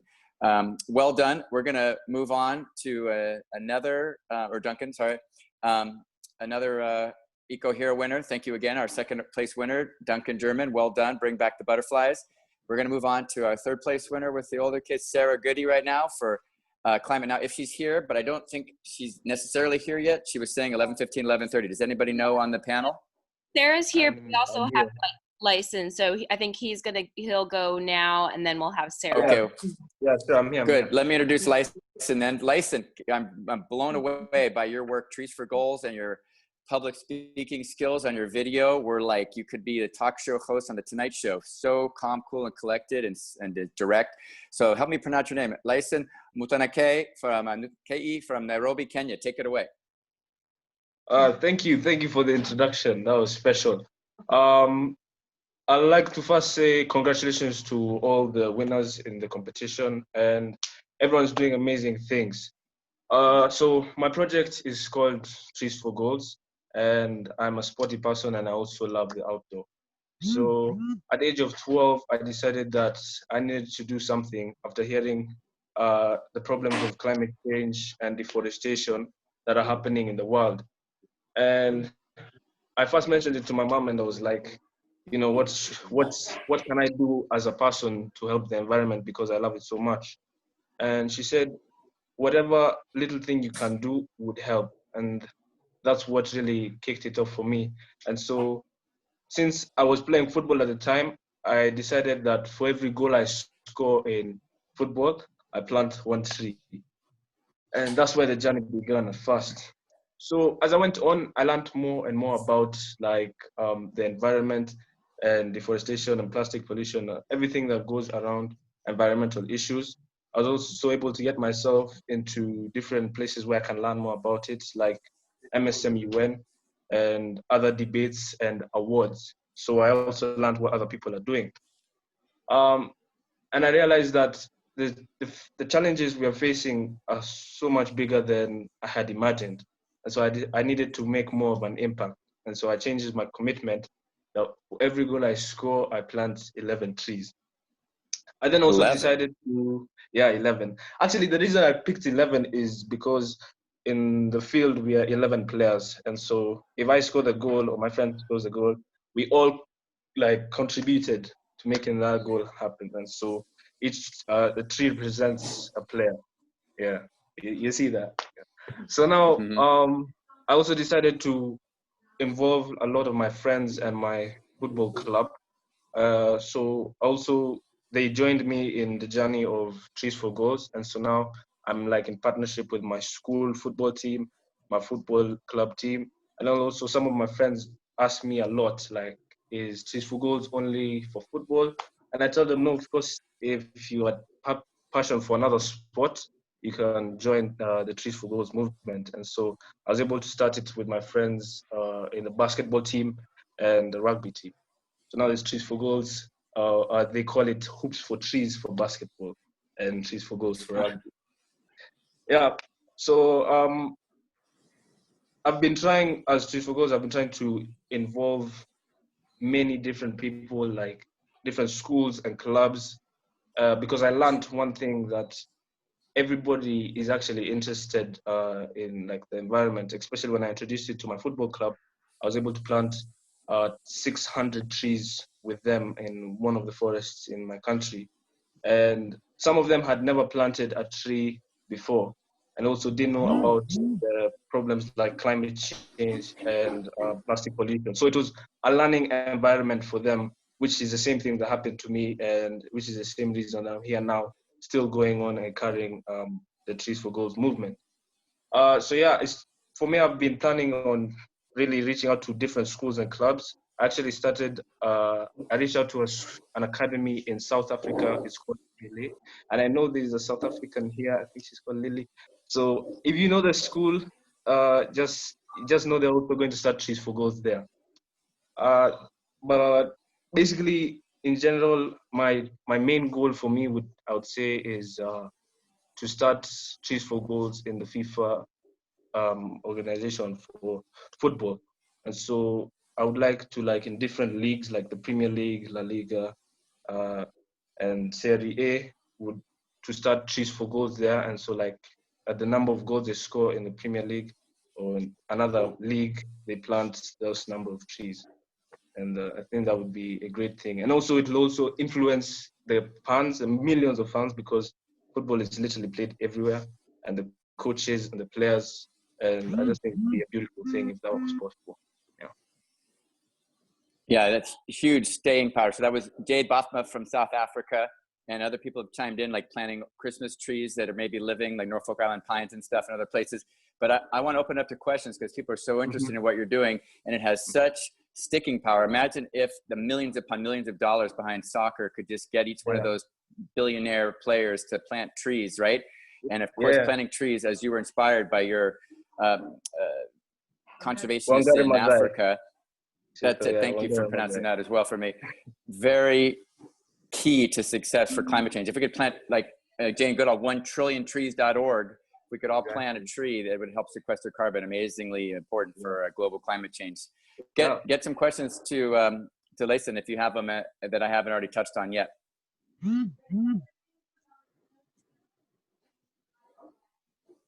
see Oh, and if can I there's add any one thing? chat. Oh, how to pronounce my name? It's Yes, Lesein Mutunke. Lesein Mutunke.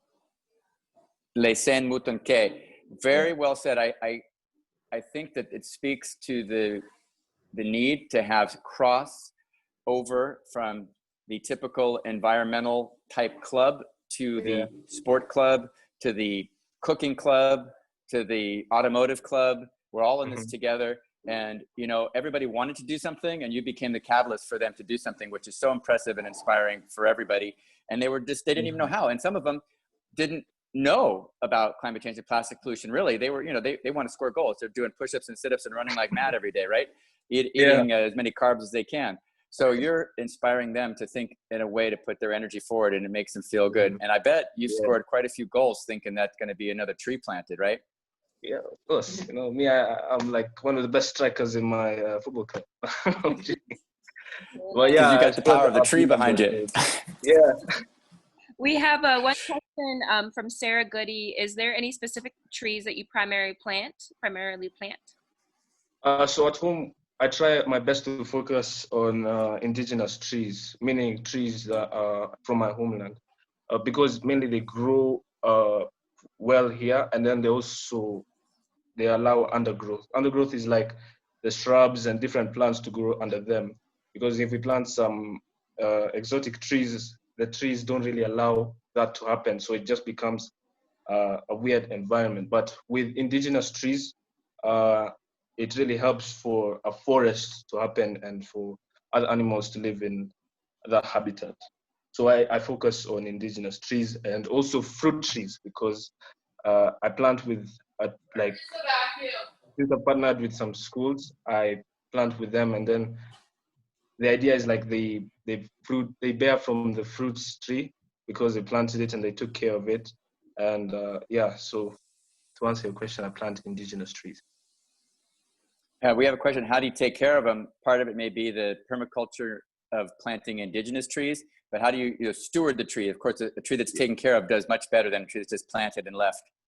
Yeah, that's a good question. So for instance, I took an opportunity when I had a school trip with my friends. I asked the teacher whether we could plant some trees in the hotel we were staying in, and luckily the manager was with that idea, and so we were able to plant like 5-6 trees. But now, because we can't visit the hotel every day, I keep in contact with the people who stay there and just keep checking up on the trees every week or so, or every month, depending on like how busy that area is. So yeah, I keep record with the people who live around there, like the manager and employees.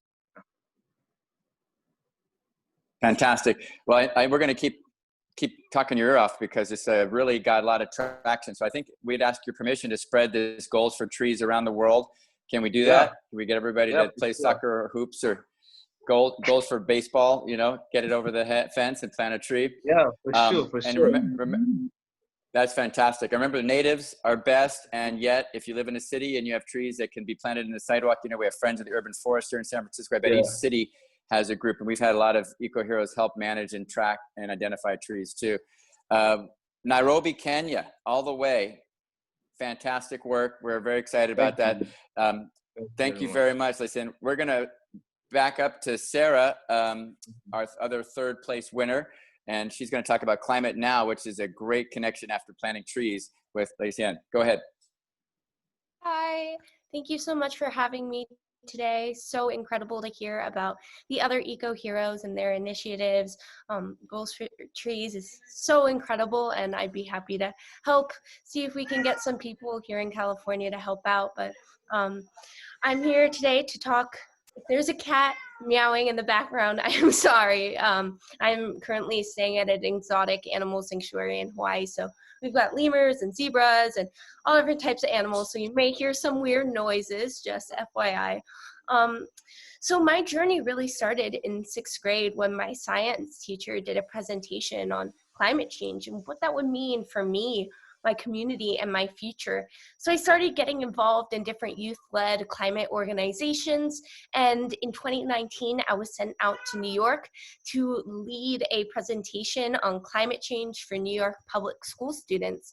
And that's where I met youth activist Alexandria Villaseñor, who at the time was on her 18th week striking outside of the United Nations. So I decided to bring that initiative back to my hometown of the San Francisco Bay Area. I'm currently on week 58 of my climate strike. And from there, I realized the need for youth-led actions in my community.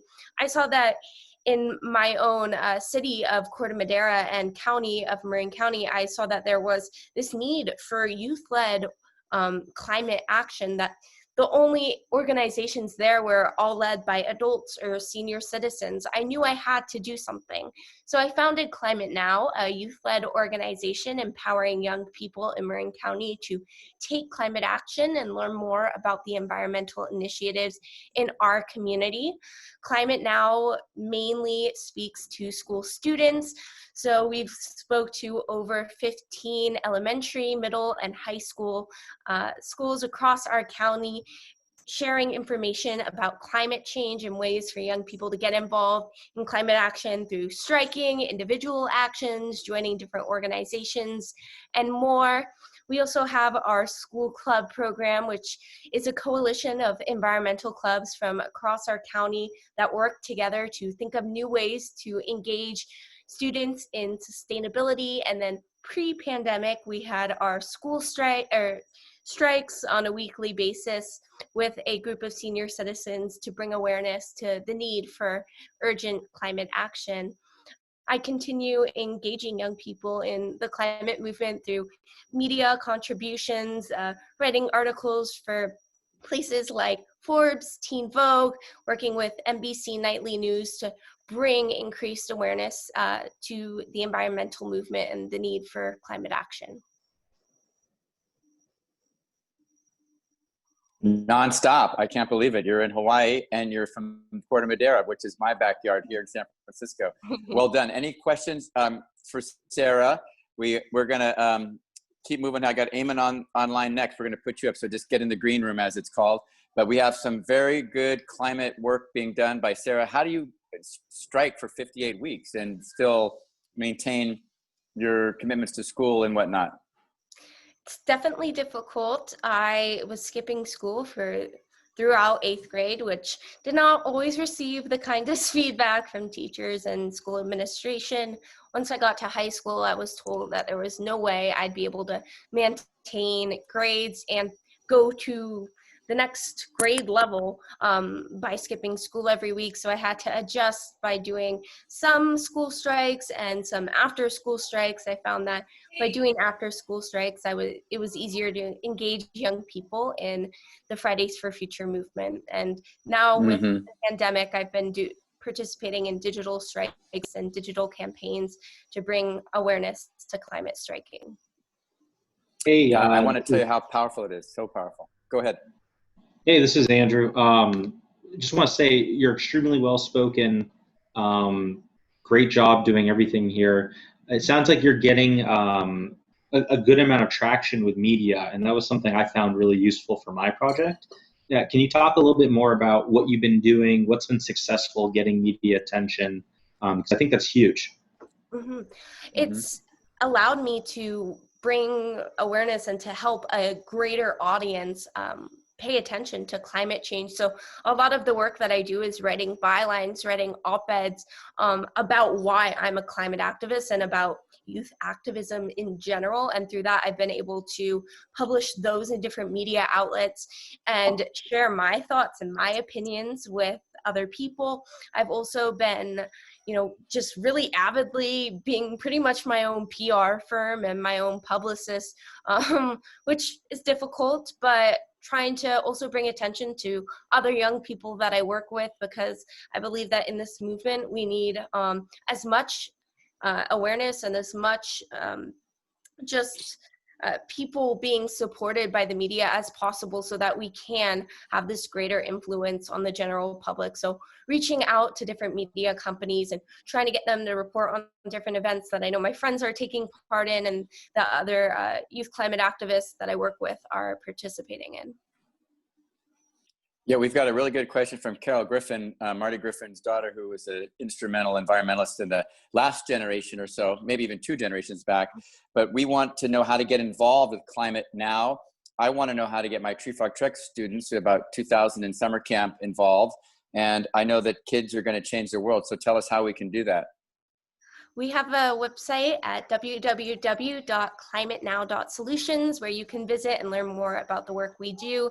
And we have a Get Involved page. So we're always looking for more young people and adults to get involved. We have an adult advisory board that we've constructed to help give advice to these young people in our organization. You can get involved that way, or if you're a young person, you can apply to join our team.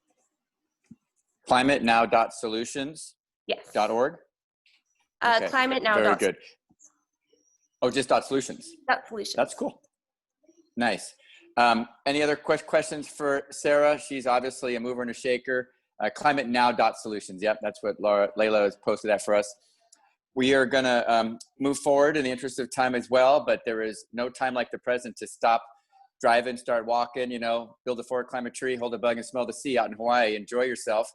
We are so glad you took the time, and we're glad to slip you in. And tell us what animal you hung out with today. Mo and Maddie, the lemurs. Mo is quite the devil, but Maddie's quite a cutie. So had a lot of fun with them today. I bet. Well, they're lucky to have you, and you're lucky to have them. We have an honorable mention that we're going to move on to. Thank you very much, Sarah, who's got a hard stop at 12 o'clock. Ayman Jawad from Pakistan, on talking about the importance of organic fertilizers from tea and coffee residue, which is huge. I mean, here in San Francisco, we have the coffee movement. We could probably plant 10,000 trees and all the espresso machines that produce their coffee grounds. I bet it's the same for you in Pakistan. Ayman, will you take it away for us, please, from Pakistan? Hi, everyone. My name is Iman Javad, and I'm 15 years old. And my project was basically on using tea leaves and coffee grounds as a free source of organic fertilizer. In Pakistan, there's a lot of tea and coffee consumption, which leads to tons of residue to be disposed improperly. And therefore, after a series of experimenting and acknowledging the benefits of tea leaves and coffee grounds, I decided to collect them from different local tea and coffee shops. I also went to different schools and high schools and colleges and would convince them to help in my cause. And therefore, I was able to collect 5 tons of free source of highly potent fertilizer, which we gave to the local nurseries for plant growth. And in order to ensure that they were being used properly and for the effective use, we gave the workers leaflets and tips on how to effectively use it. Because like the coffee grounds, they act as a mulch for the acid-loving plants, which are basically roses, azaleas, hydrangeas. And the green tea is really, it's rich in hydrogen, and in addition, it wards off the pests. And that was how I initiated my project for proper disposal of the nutritious mulch rather than condemning it to the trash bins. Yeah. That is fantastic. Well, this is a symbol of the real deal here. Here at our home, we use coffee in the little reusable filter, and then we put all the grounds here. And I use it like crazy in my garden, in my worm box. And I think if everybody did that, you know, it would help reduce the smell, and help sequester more nitrogen, and help the worms and the other animals. And I'm drinking coffee right now. Can you tell us a little bit how you dealt with 5 tons of material? That's extraordinary. Well, my project was basically over a course of 3 years. And during that time, we had established tea and local shops, which were our collection points. And day by day, like for example, if you went on one day, we would collect some little amount, and then we will give it to the local nurseries there that would immediately use it, so that it doesn't lose its nutritiousness. And 5 tons was over a course of 3 years, so that's a lot of time to collect a lot of amount, so it wasn't that much of a problem. But the establishment of the collection point was one thing that I had to overcome, and then we started off doing it really well, because that was really manageable for me to get it in boxes and all that. And over a course of 3 years, it made into such a huge amount that even I could not believe it. And is there any other waste products we can collect? I was thinking about eggshells. I got some eggshells here that maybe are another simple thing to collect since we eat so many eggs, and maybe how other people can do local collections in their neighborhood effectively. Yeah, I also suggested for the collection of the tea bags, because they help in leach nutrients in the potting medium. For example, if you're planting a plant, you could put it at the bottom of the planter, and it will help leach nutrients to the soil and as well as retain the moisture. So you could go with collecting the tea bags as well. Fantastic. Does anybody have any other questions for Eamon? And it's a really important thing to recognize that one of the best ways we can give back to the earth is to give back literally to the earth the nutrients that are growing, and keep it in the farm and keep it in the soil. And this is a great and simple and easy way to do it. Any other questions for her before she moves on at 12 and leaves our chat for now? We've had a lot of chat shout outs to everybody that says basically how excited they are. Thanks for promoting farming and getting it done locally. What's your next move today in Pakistan? What is it like for you in your neighborhood? Just to give us a fun little local bit of interest and information. It's nighttime here right now, actually midnight, so it's quite clear. Well, that's because of the very big difference of time between US and Pakistan. So there's no bustling. Fantastic. Well, we can't thank all of you enough for making it happen with your different time zones, you know, from Nairobi, Kenya to Pakistan to Budva, Montenegro, and of course, Corte Madera to Hawaii. So thank you, Eamon. If you got to go, we send you off with a huge, huge thank you and congratulations from all of us here at Action for Nature. And we're going to jump back up to our other third place winners. So if Riva, you're ready to go, I'm going to introduce you now. Another distance Dubai United Arab Emirates for electronic waste recycling that led to providing menstrual hygiene we can do and care, DXB, and then shoes. So once again, I bet since COVID started, you've probably developed some other things. So Riva, tell us a little bit about what's going on. Yeah, thank you for that wonderful introduction, Chris. Hi, everyone. My name is Riva. I am 15 years old and I live in Dubai, United Arab Emirates. At the age of 11, I started and created my own platform called We Care DXB, under which I done several social and environmental causes, but I think the cause which is most dear and most close to my heart is my electronic waste recycling campaign, in which I have successfully recycled over 25 tons of e-waste from UAE. I think a big problem is that 50 million metric tons of e-waste is generated in the world every year, and all this e-waste ends up in the landfills, which really harms the environment. And I realized this when I first started my campaign, and since then I've been successful in creating awareness about this and recycling tons of e-waste from UAE. In my project, I've partnered with large schools and corporates, and they really supported the cause and helped spread the awareness further regarding this issue. And they themselves also adopted a strong policy of recycling electronic waste every year. And aside from this, I've also supported 700 young girls in rural Maharashtra by providing them sanitary pads for a year. And I provided them sanitary pads for a year, and I also created awareness about the issue because in rural India, it's a huge taboo to even talk about menstrual hygiene. And when I talked to these girls, they told me that they faced a lot of other problems, you know, like having to walk 4 to 5 kilometers every single day to school without even having basic footwear. And so with a mission to help them further, I raised funds and supported 600 girls by providing them basic footwear. And because of my interest and my work in sustainability, I was selected as the youngest national sustainability youth ambassador in a program called Youth for Sustainability earlier this year, in fact. And yeah, I continue to help and support the community around me even during this coronavirus time, this huge pandemic. And I really feel that every single person, every single student should take up such a cause to help the community around us, because I believe that together we can make the world a better place. So yeah, thank you. Together. Well done. Any questions for Riva? We know that electronic waste is a tremendous challenge and important thing to recycle. We just can't keep pulling heavy metals out of the earth and throwing them into the landfill. That'll pollute our water, and we'll have to keep digging and mining more.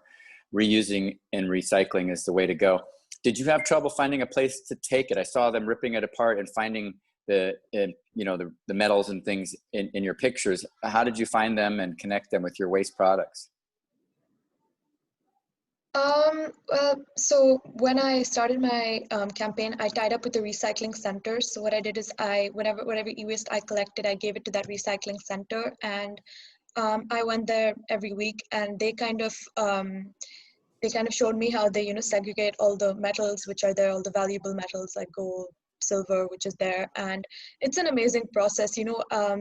I actually did this project as well in 2019 with a bunch of my other friends, and it's a really interesting process how they segregate all the valuable precious metals and how the whole recycling process is. And it's definitely something that it's a great learning for me. So I think that everyone should actually learn about it because it's quite interesting, and yeah, it's amazing. I understand during the pandemic, a lot of places were willing to take old laptops and stuff to help kids that didn't have any kind of laptops. So this is a good reminder to pull out those old cell phones and old laptops and old computers in our backyards or in our desk drawers, I should say, and get them to be repurposed and reused, right? Yeah. We did have one question from the audience from Carol Griffin. How is electronic waste? Yeah.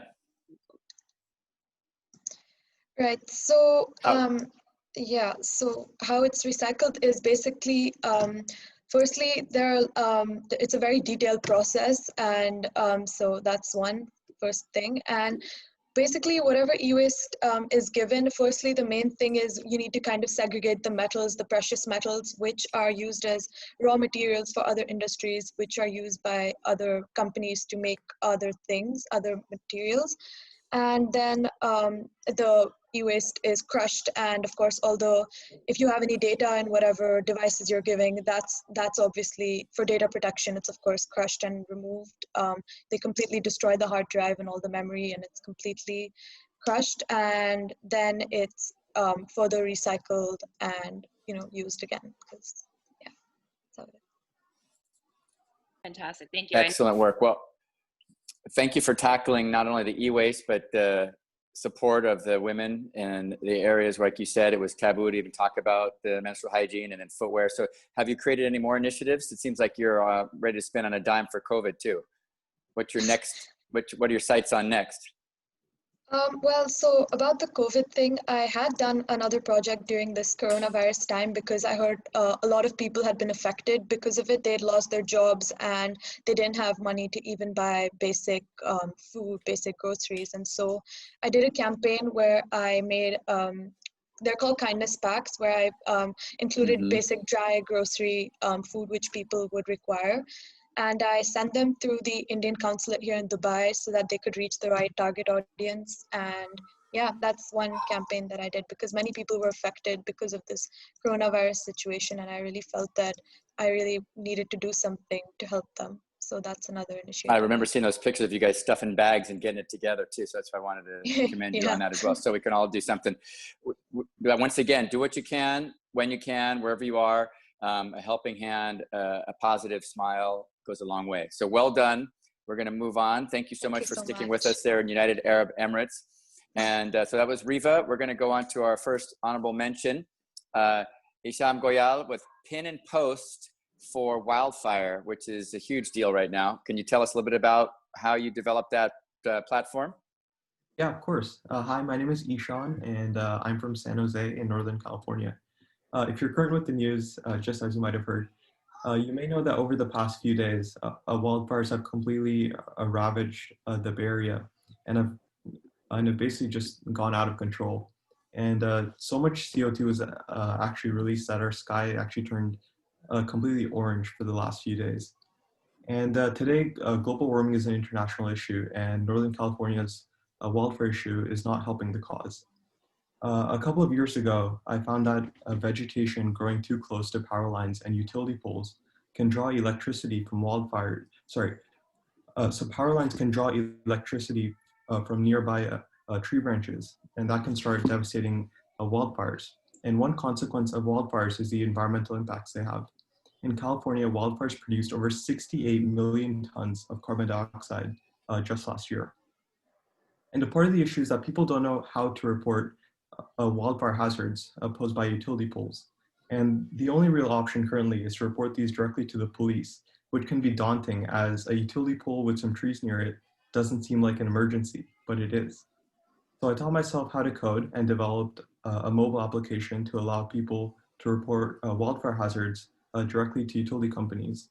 The app's name is Pin and Post, and using the Pin and Post application, if someone sees a power line that is overwhelmed with trees, they can open the application, take a picture of the incident, submit their contact information and some details about the incident. And all of this data, along with the precise coordinates of the location, which is automatically pinned, are sent to the utility company. And once I completed my app last year, I partnered with the head of the California Public Utilities Commission. And so far, we've tested the application in nearly a dozen cities around the Bay Area. And we're quickly moving towards having the State Utilities Commission approve the app for statewide use. And that's the goal, having over 30 million Californians to be able to post a picture of a power line, a fire hazard, and have utilities companies fix a wildfire issue before a wildfire can start. Thank you. Thank you. How many responses have you had recently? I bet people are starting to gain more interest, no? Yeah, so in the testing phase, we had to limit it a little bit. But so far we've found over, I think it's 300 wildfire hazards, and those are on their way to being fixed, so yeah. I can't tell you how extraordinary that is. We know that even just one wildfire that's caught before it happens can save tens of thousands to even hundreds of thousands of acreage. So we got one here from Layla. Hope we get this app out there soon. We're going to keep moving forward pretty quickly. If there's any other questions, I want to thank you for that because it's extraordinary. But any questions for Ishan in our basically our matchbox state right now, the West, Oregon, Washington, California? You probably know burning, burning, burning right now. And we need to be as careful as possible. How did you teach yourself coding? That's a pretty impressive thing. I bet that was an uphill learning curve. Yeah, I spent the majority of last summer just in my room on YouTube, learning whatever I needed to build it. Yeah. That speaks to how crazy YouTube is for positive change. If you guys are stuck in COVID, you want to learn how to do macrame, you can go ahead and log on. That was my daughter the other day. She wanted to learn how to do some macrame. She's got all these YouTube videos on how to do macrame. You know, so cool. So that goes from macrame to coding right there. Ishan, well done. Thank you for your time. We're going to move. We heard from Iman already in Pakistan. We're going to go to Aditya Mukherjee on the work that they've been doing on, let's see, refuse if you cannot reuse, which is really important. And that is one of the most important things we can do in India, of course, and in America with plastics, single-use plastics, and that is just got to stop. Aditya, go ahead, take it away. Hello, yes, am I audible? Yes, you're audible. We got you. Thank you for doing Hi, that. my name is Aditya Mukherjee. I'm a 16-year-old student from India working in this field of environment for the past 2 years. I started my environment movement to stating against single-use plastics, mainly plastic straws being served in the hospitality sector. My main thing was, why do we need to use a straw? It's the most useless invention in what I believe it to be a most useless invention. We don't need a straw. We can drink straight from the glass. Acknowledge this, and however they only drawback was that they didn't know where to source the alternatives from. So I had to do extensive market research, and then I made a comprehensive list of several not only plastic straws but other single-use plastics, and I gave this to those people as a suggestion list, saying that I have no financial connection, but please just look at these people. They good to ensure the change actually took place, and my main message to them was, do not refuse if we cannot reuse. And this campaign has through this campaign I've been able to eliminate over 25 million plastic straws and a few million other single-use plastic items in over 18 months. And due to all this work, I've been made the youngest intern at UN, been working with the plastic waste management project of UNDP India. And under this project, I was able to get letter of intent to recycle 33 tons of dry waste per month for the UN. This ensured that the dry waste being produced by in hospitality industry was properly recycled, because India has a major problem of recycling. Everything is open disposal. Mm-hmm. So that's one thing. So Mm-hmm. I've been expanding my area. So from single-use plastics to plastic waste management. During COVID-19, I've been focusing on proper waste management system, especially for biomedical waste, such as your masks and gloves, to prevent the spread of the virus. Then I've also been influencing other youth to influence others to do the same. And for Earth Day, I was able to influence over 100 youth to give up any 3 single-use plastics and ask them to influence 3 others to do the same, to create a domino effect. And I'm the Secretary of Environment for my student council in my school, and through my school, I've been able to get 50 children together and people to give up any 3 single-use plastics and ask them to influence 3 others. So this domino effect must be created so as society gets influenced, their mindset changes. And I've now recently started a urban forestry program called Forests of Hope, wherein I go and plant 1 tree for the youth and nation of every country. And the trees are native of fruit-bearing trees, so they're not invasive in the natural environment. And the main objective is to spread the message of hope for tomorrow by the youth of today. Well said. Yeah, Forest of Hope. And I was thinking of you today, Aditya, after my dog walk, and I always pick up a thing or two in the park, and there was a brand new slogan on plastic bags. We have a bag ban here in San Francisco, but they can use reusable thick plastic bags. And it said, reuse this plastic bag to save the planet. And I immediately thought of you.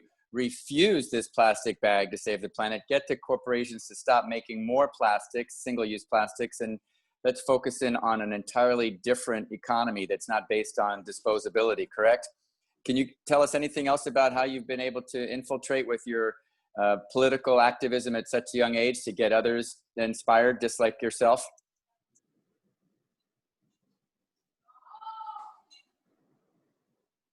I just left them a simple message, such as our politicians are aging. They aren't concerned about the next 60 years, but it is us youth who must be concerned about our future. Only then will there be actual change. It leaves the world a little better than we found it. And the main thing is refuse if we cannot reuse. That's it. That's what I mean. That's it. So don't feel bad. You're not going to be mean to anybody if you refuse it. Just say, no, thank you. That's it. And you're absolutely correct. That's what everybody's saying on the chats. We're going to move forward to another honorable mention winner who's actually also speaking to the same thing you're talking about in terms of plastics. And this talks about aging politicians getting the new age out there and getting some new changes. This is Dimitri Sedita with Green Gasparilla, a party on the river that entails throwing lots of plastics away for many years, bringing revenue to the city because of these big parades and floats and pirate flotillas. But guess what? The young kids don't need it anymore. So tell us a little bit about how you're helping to green Gasparilla. Hey, yes, thank you. I just want to start by saying congratulations to all the other winners here today. It's really an honor to be among this amazing group of really inspirational young people. So my project is Green Gasparilla, and we are dedicated to raising awareness about plastic pollution stemming from the annual Gasparilla pirate invasion here in Tampa, Florida. And to those of you who don't know, it's essentially it's a parade that it has two parts. One is on land and one takes place over the water on boats. And my organization, we focus predominantly on the boat parade, also known as the flotilla. And it's become sort of a tradition in both parades, but again, also with the flotilla, to throw beads from boat to boat and boat to shore. These are like plastic Mardi Gras style bead strands. And as you can imagine, a lot of those beads are going to miss their intended targets, and they end up sinking to the bottom of the channel as they fall into the water. And if it weren't bad enough that the beads are made of plastic, they're also often made from e-waste in China because it's the cheapest material available, and therefore they contain high levels of toxins, and there really isn't any regulation on them because of their particular legal status, and the fact that there's not really any enforcement with regards to the flotilla. It's just a few thousand boats that are coming together to do this thing every year, and the city really doesn't have much control over what's happening. So we focus on trying to raise awareness about the issue so that we can eventually bring a stop to this harmful practice. As you can imagine, there are thousands and thousands and thousands of these strands that have built up there over the past 40 or so years.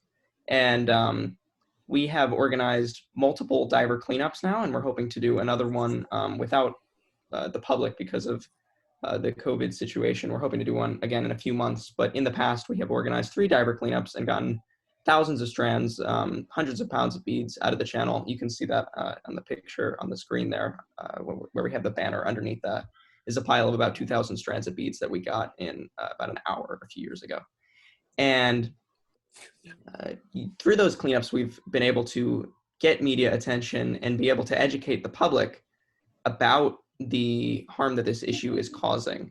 And that, I think that's the key for us, is to get people to be aware of it, because it's really an out of sight, out of mind issue. Once the beads hit the surface of the water, no one sees them again. And because it's a once a year event, no one really thinks about it. And we really started to get people to recognize it once we got footage of these beads that are on the bottom of the channel with an underwater drone. And that creates some really, really impactful, powerful footage, because you can see that the bottom of the channel is just littered with these beads. Some of them are still colorful from the Gasparilla that's just the prior year, and others are completely covered in silt and have turned brown as all of the paint has sort of chipped off into microplastics, essentially. And with that footage, which we were able to show to the mayor of Tampa, we were able to get her on board with our mission, and we started the Bead Free Bay initiative for this past Gasparilla, which took place at the end of January. And the great thing about that initiative is that we really were able to reach a much broader audience than we ever were able to reach before, because our social media following is mostly people who tend to already be interested in these kinds of issues. But when you have the city who is broadcasting this, and the multiple press conferences leading up to the Gasparilla we were at, and we're able to speak about it, and we're interviewed by all the local news stations, it was really hard to live in Tampa and not have heard about it. So now everyone has become aware of the issue, and we think we're really going to start making progress as we keep going in the future to help eventually bring an end to this practice. I got to tell you, that's fantastic. The idea of pirates being the bead throwers and then flipping on its head, and you're now a pirate because you're co-adjusting, adapting with a whole new idea with your underwater drones, pulling it together. We call it climate pirates at Tree Frog Treks, where you think out of the box, and whatever you have on your ship is what you got to use to take care of it. And it may not be the right thing, but it's going to get the job done. And I can't tell you how important it is to raise awareness with those pictures and your voice, because what a disgusting thing to have at the bottom of your river, but 10 tons of colored beads. What you could probably gain some traction if you figured out a way to have a simple but not insanely polluting alternative, pasta beads or something like that might be easier, but that would create fertilizer pollution too. Can you tell anybody else about how they might start getting drone footage or other footage without, creating too many privacy issues, but to get the word out? Because that's how social media has really gained traction, sharing images and things with many people at one time. Yeah, absolutely. I think, as I said, that's really been a key for us over the past couple years once we actually got that underwater drone, because it really opened up a whole new way for us to raise awareness about this issue. And I think for anyone who's interested in doing the same, it's really helpful when it comes to plastic pollution issues, but of course, really any environmental issue, whether it's, I don't know, it's erosion, for example, could be brought to light by photography or by taking videos and sharing those on social media. And I think just finding this out of sight, out of mind problem that everyone, maybe they even do see it, but they ignore it. Maybe it's a ditch on the side of the road that's filled with plastic, but no one even thinks about it because they drive by it every single day. And it's just kind of, no one questions it. But if you start taking pictures of it and sharing them online and, trying to get in touch with your local government or perhaps the companies that are producing the debris that is, accumulating in these places, you could really start to get the public on your side and really start to make progress. I was going to bring up an app that came to light to us, I believe, last year for one of our eco heroes. I believe Robbie, named the kid parks. He connected with an app called Literati, and they are doing exactly that. They're tapping everyone around the world to take photos of pollution that they see and then tag them and tag even the company, if it's a Coca-Cola plastic bottle, to tag them and encourage these companies to control their waste and their, anything that's unreusable and things like that. So that is another app. I can put the link in the chat. It's a really great way to visualize and hold responsible some of the people or companies creating that waste. So amazing work, Dimitri, really impressive. Thank you. Yeah, very good, Dimitri. We're going to move on to our notables right now because we're going a little bit over, but I can't stress enough how difficult it was to choose, the first place winner to the notable winner, because you were all extraordinarily capable, strong, and powerful individuals. So remember that, and remember everything that you're doing is really, really, really appreciated. And if it feels good, do it, do more of it. And we're very impressed with everybody that's doing this today. And thank you for your patience. And I hope if you want to stretch and do a little bit here, maybe wave to my friend Spike the Bearded Dragon, get yourself tuned in because we're going to finish off soon. The notables, I believe we have at least 3 with us today. We're going to start with Yosef, who once again took some very important political action with Nestle and water. Tell us a little bit about that, Yosef. Go ahead and unmute yourself. Thank you. Yeah, hi. I think everyone should be able to hear me and see me now, so I guess I can get started. It is such an honor for me to be with you all here today, and it has really been a long 3.5-year journey to get to this point. And I want to thank all of the 160,000 concerned citizens who signed the petition to protect Michigan water. Michigan Citizens for Water Conservation, who shared with me their valuable knowledge and wisdom to support my campaign, and my parents and brother, who provided invaluable support behind the scenes, and last but not least, to Action for Nature, for encouraging and recognizing all of our work. My campaign has really helped me better understand how critical water is to our existence and how little we have available for drinking. There is still much work that needs to be done to ensure that water belonging to the public is really entrusted to the public through permanent legislative change, and that corporations are prevented from taking unsustainable amounts of our most valuable resource.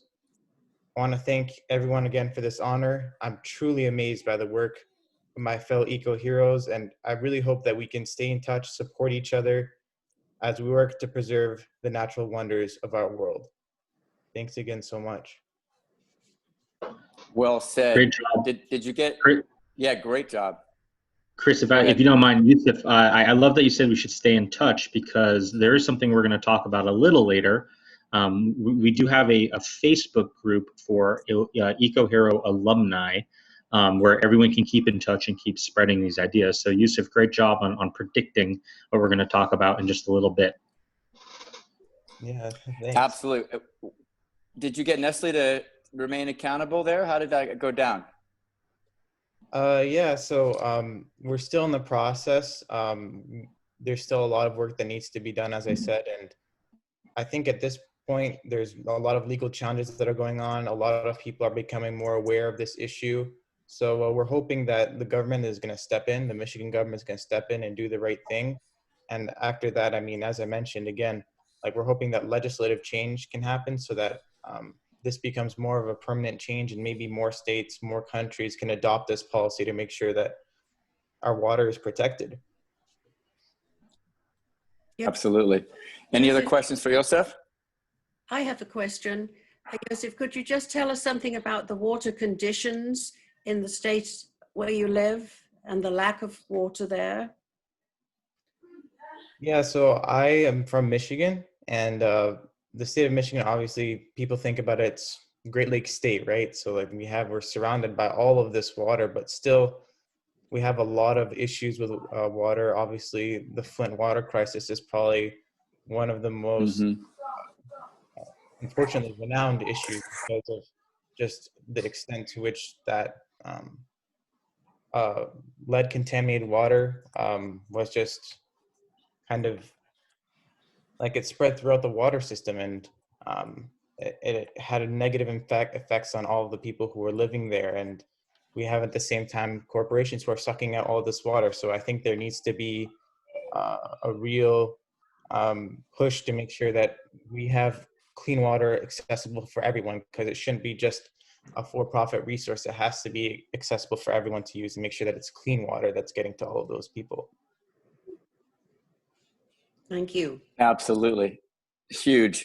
Yeah, we've got green revolution from trees and the gold revolution from the 1850s. And of course, now we have the blue revolution, and that's about protecting water rights for all. And Joseph, extraordinary work. Go ahead.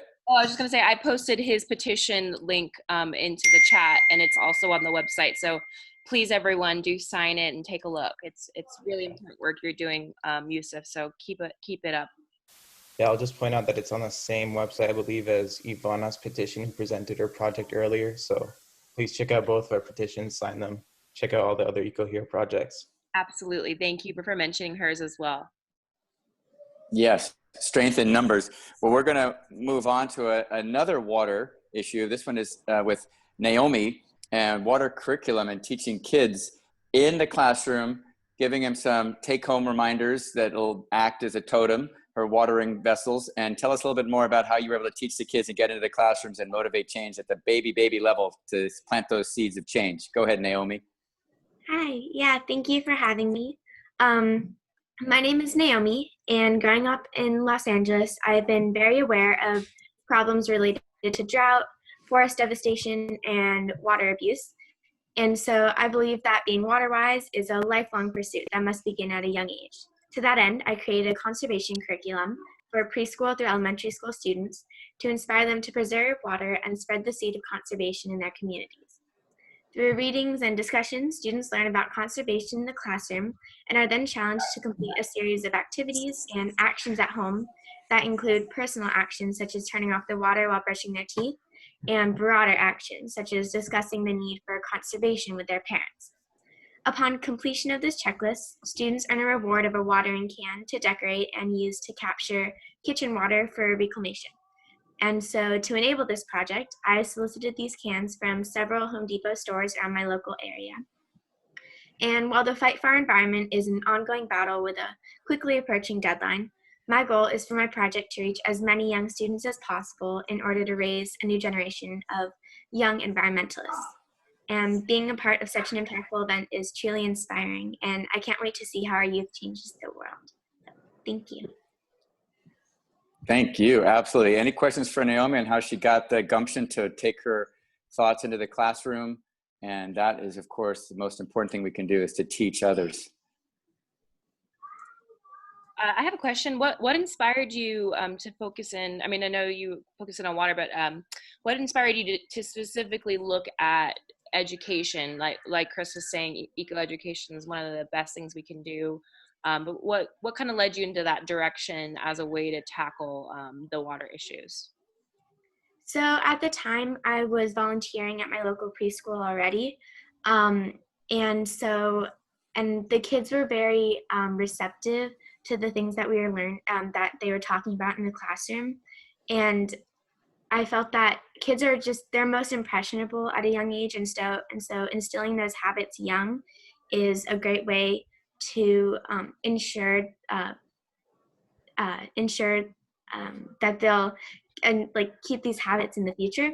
So that's how I came up with the project for the younger students.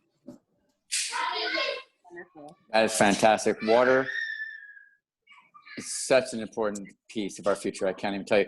I can imagine you're going to expand this and get everybody in the entire world to do some watering reclamation and do some gray water cycling. We've had people do that with washing machines and toilets. And I think that if we could all do that, they're going to probably look back 100 years and go, you used fresh water to just flush the toilet and throw down the sink and you didn't save it for anything. It's going to be a clear and present message for the future. So thank you very much, Naomi. And I appreciate you're a teacher. I'm a teacher. I think that's one of the most important things we can all do. This next notable, Bodhisattva is also talking about water conservation through planting trees and cost-free ways to plant trees all over India, I believe. And it should be reminded that places that don't have water can't grow food or crops. And it's been an extraordinarily horrible, difficult hurdle for farmers, to the point where in some cases there's been direct harm to individuals because they can't provide for their families. And Bodhisattva is trying to help to provide for a more sustainable, tree-rich water conservation habitat. Can you tell us a little bit about that if you're with us, Bodhisattva? Good morning to everyone. First of all, thank you. I'm very much thankful to Action for Nature for giving me the opportunity to share my thoughts with you all. My name is Bodhisattva Khandera. I'm 13 years old. I am from Maharashtra, India. I am working for social forestation since 2013. I go to various social institutes and teach people the free of cost plantation method. And they participate with me with my work. I go to rural schools and explain the children the importance of water, cleanliness, hygiene, and forestation. Thousands of people are working with me. We planted lakhs of trees till date. I invented 2 new zero-cost plantation methods, magic socks method and green pouch method. I will explain you. This is a magic socks and this is a green pouch. Magic socks means 2-3 seeds are kept in an old cotton socks with some organic manure, cocoa peat and some dried leaves. Green pouch means some 2-3 seeds are tied in a clean cotton cloth with some organic manure, cocoa peat and crushed dried leaves and other organic manure. In the rainy season, when we disperse these magic socks and green pouch, the seed inside these magic socks and green pouch will germinate and the trees will grow naturally. These naturally grown trees are strong and long lasting. We can use all types of native seeds for this method. This method is only applicable in the rainy season.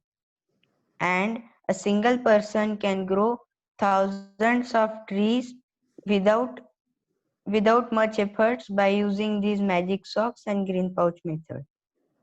I request you all to try these methods at your places, homes, institutes and send me the results.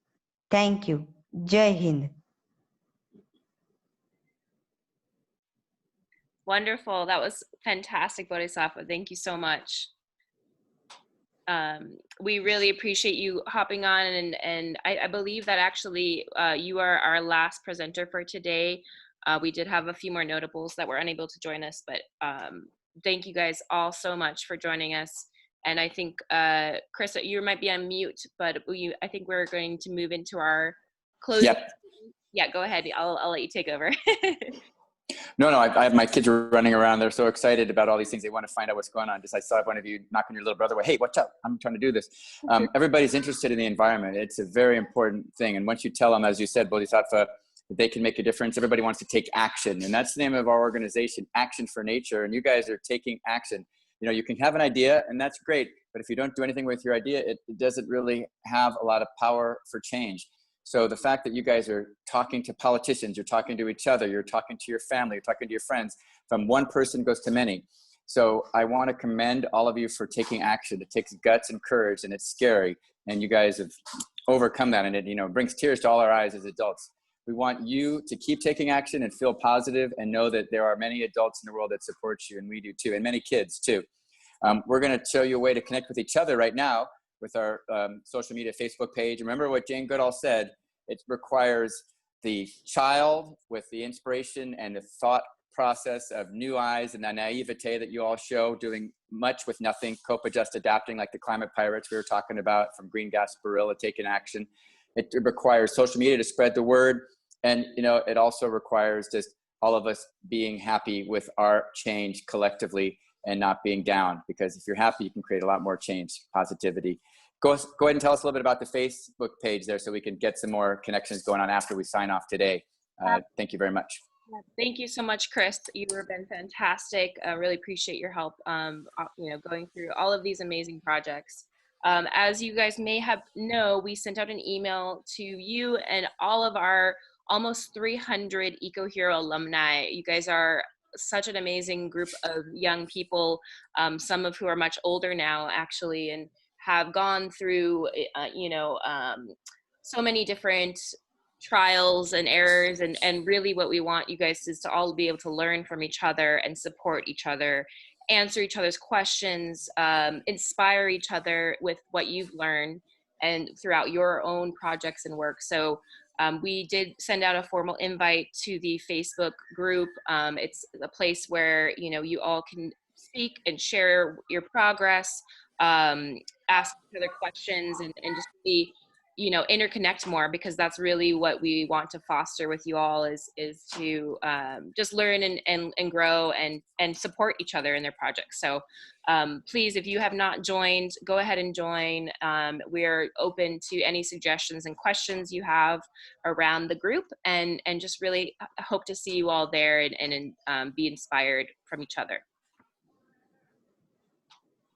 And thanks again so much for joining us today. I think this has been a new experience for us all, but nothing too new with where we're at in the year. And so thank you again for joining us from all over the world right now. It really takes an international effort to get a lot of what we're doing done. So is there any other questions or comments that anybody has before we have our closing statement? I just want to say my thanks. I'm just so impressed. I'm sure everybody is. And I think now we invite Barbara. If you have questions not answered, I think we'll cope with that later. And I think now is a good time for Barbara to do our closing comments. Hi, everyone. This has been so inspirational. Can you hear me? Yes. Yes. Okay. We're good. It has been so inspirational. It's my honor to serve on the board and to also be a judge for the EcoHero Awards. And I have to say, seeing each of you in person today was just such a treat. You know, we judges have read your materials, your applications. Whatever you do, just do it away from the bike. Looked at your videos, but seeing you in person and interacting with each other was a true inspiration. I want to thank everyone for hanging in there. This was one of the most interesting 2.5 hours I've spent in many a month. The Eco Heroes, if I can steal something from Aditya, Hope for tomorrow by the youth of today was just an incredible tagline. I think we ought to use it for our conference next year. You guys, with your commitment, with your courage, with your perseverance, with your problem solving, ingenuity, advocacy, you are truly changing the world. I also want to thank all the people who make this possible, the volunteers, the judges, the readers, the donors who so generously give to keep us going, and of course to the Eco Heroes. If you would like to be more involved as a volunteer or as a donor, I invite you to visit our website, actionfornature.org. In closing, I'm going to quote from Dr. Seuss, one of my favorite authors. Don't give up. I believe in you all. A person's a person, no matter how small. Keep on caring and acting. You are truly our hope for the future. Thanks for being here. Thank you, Barbara. That was fantastic. Thank you all. That was so very inspiring. Thank you, thank you, thank you. Round of applause to all of you. And sorry we went a little over, but thank you for joining us today. We can't wait to see where you all go next, and feel free to reach out with any questions to each other or to us, either via email or social media. We are all ears. Thank you. Recharge so you can refuse and recharge again. Exactly. All right. Bye, everyone. Have a wonderful. Bye-bye. Thank you again. Bye. Thank you. Thank you. Thank you so much. Thank you Goodbye. all. Thank you. Bye. Thank you. Thank you. Thank you.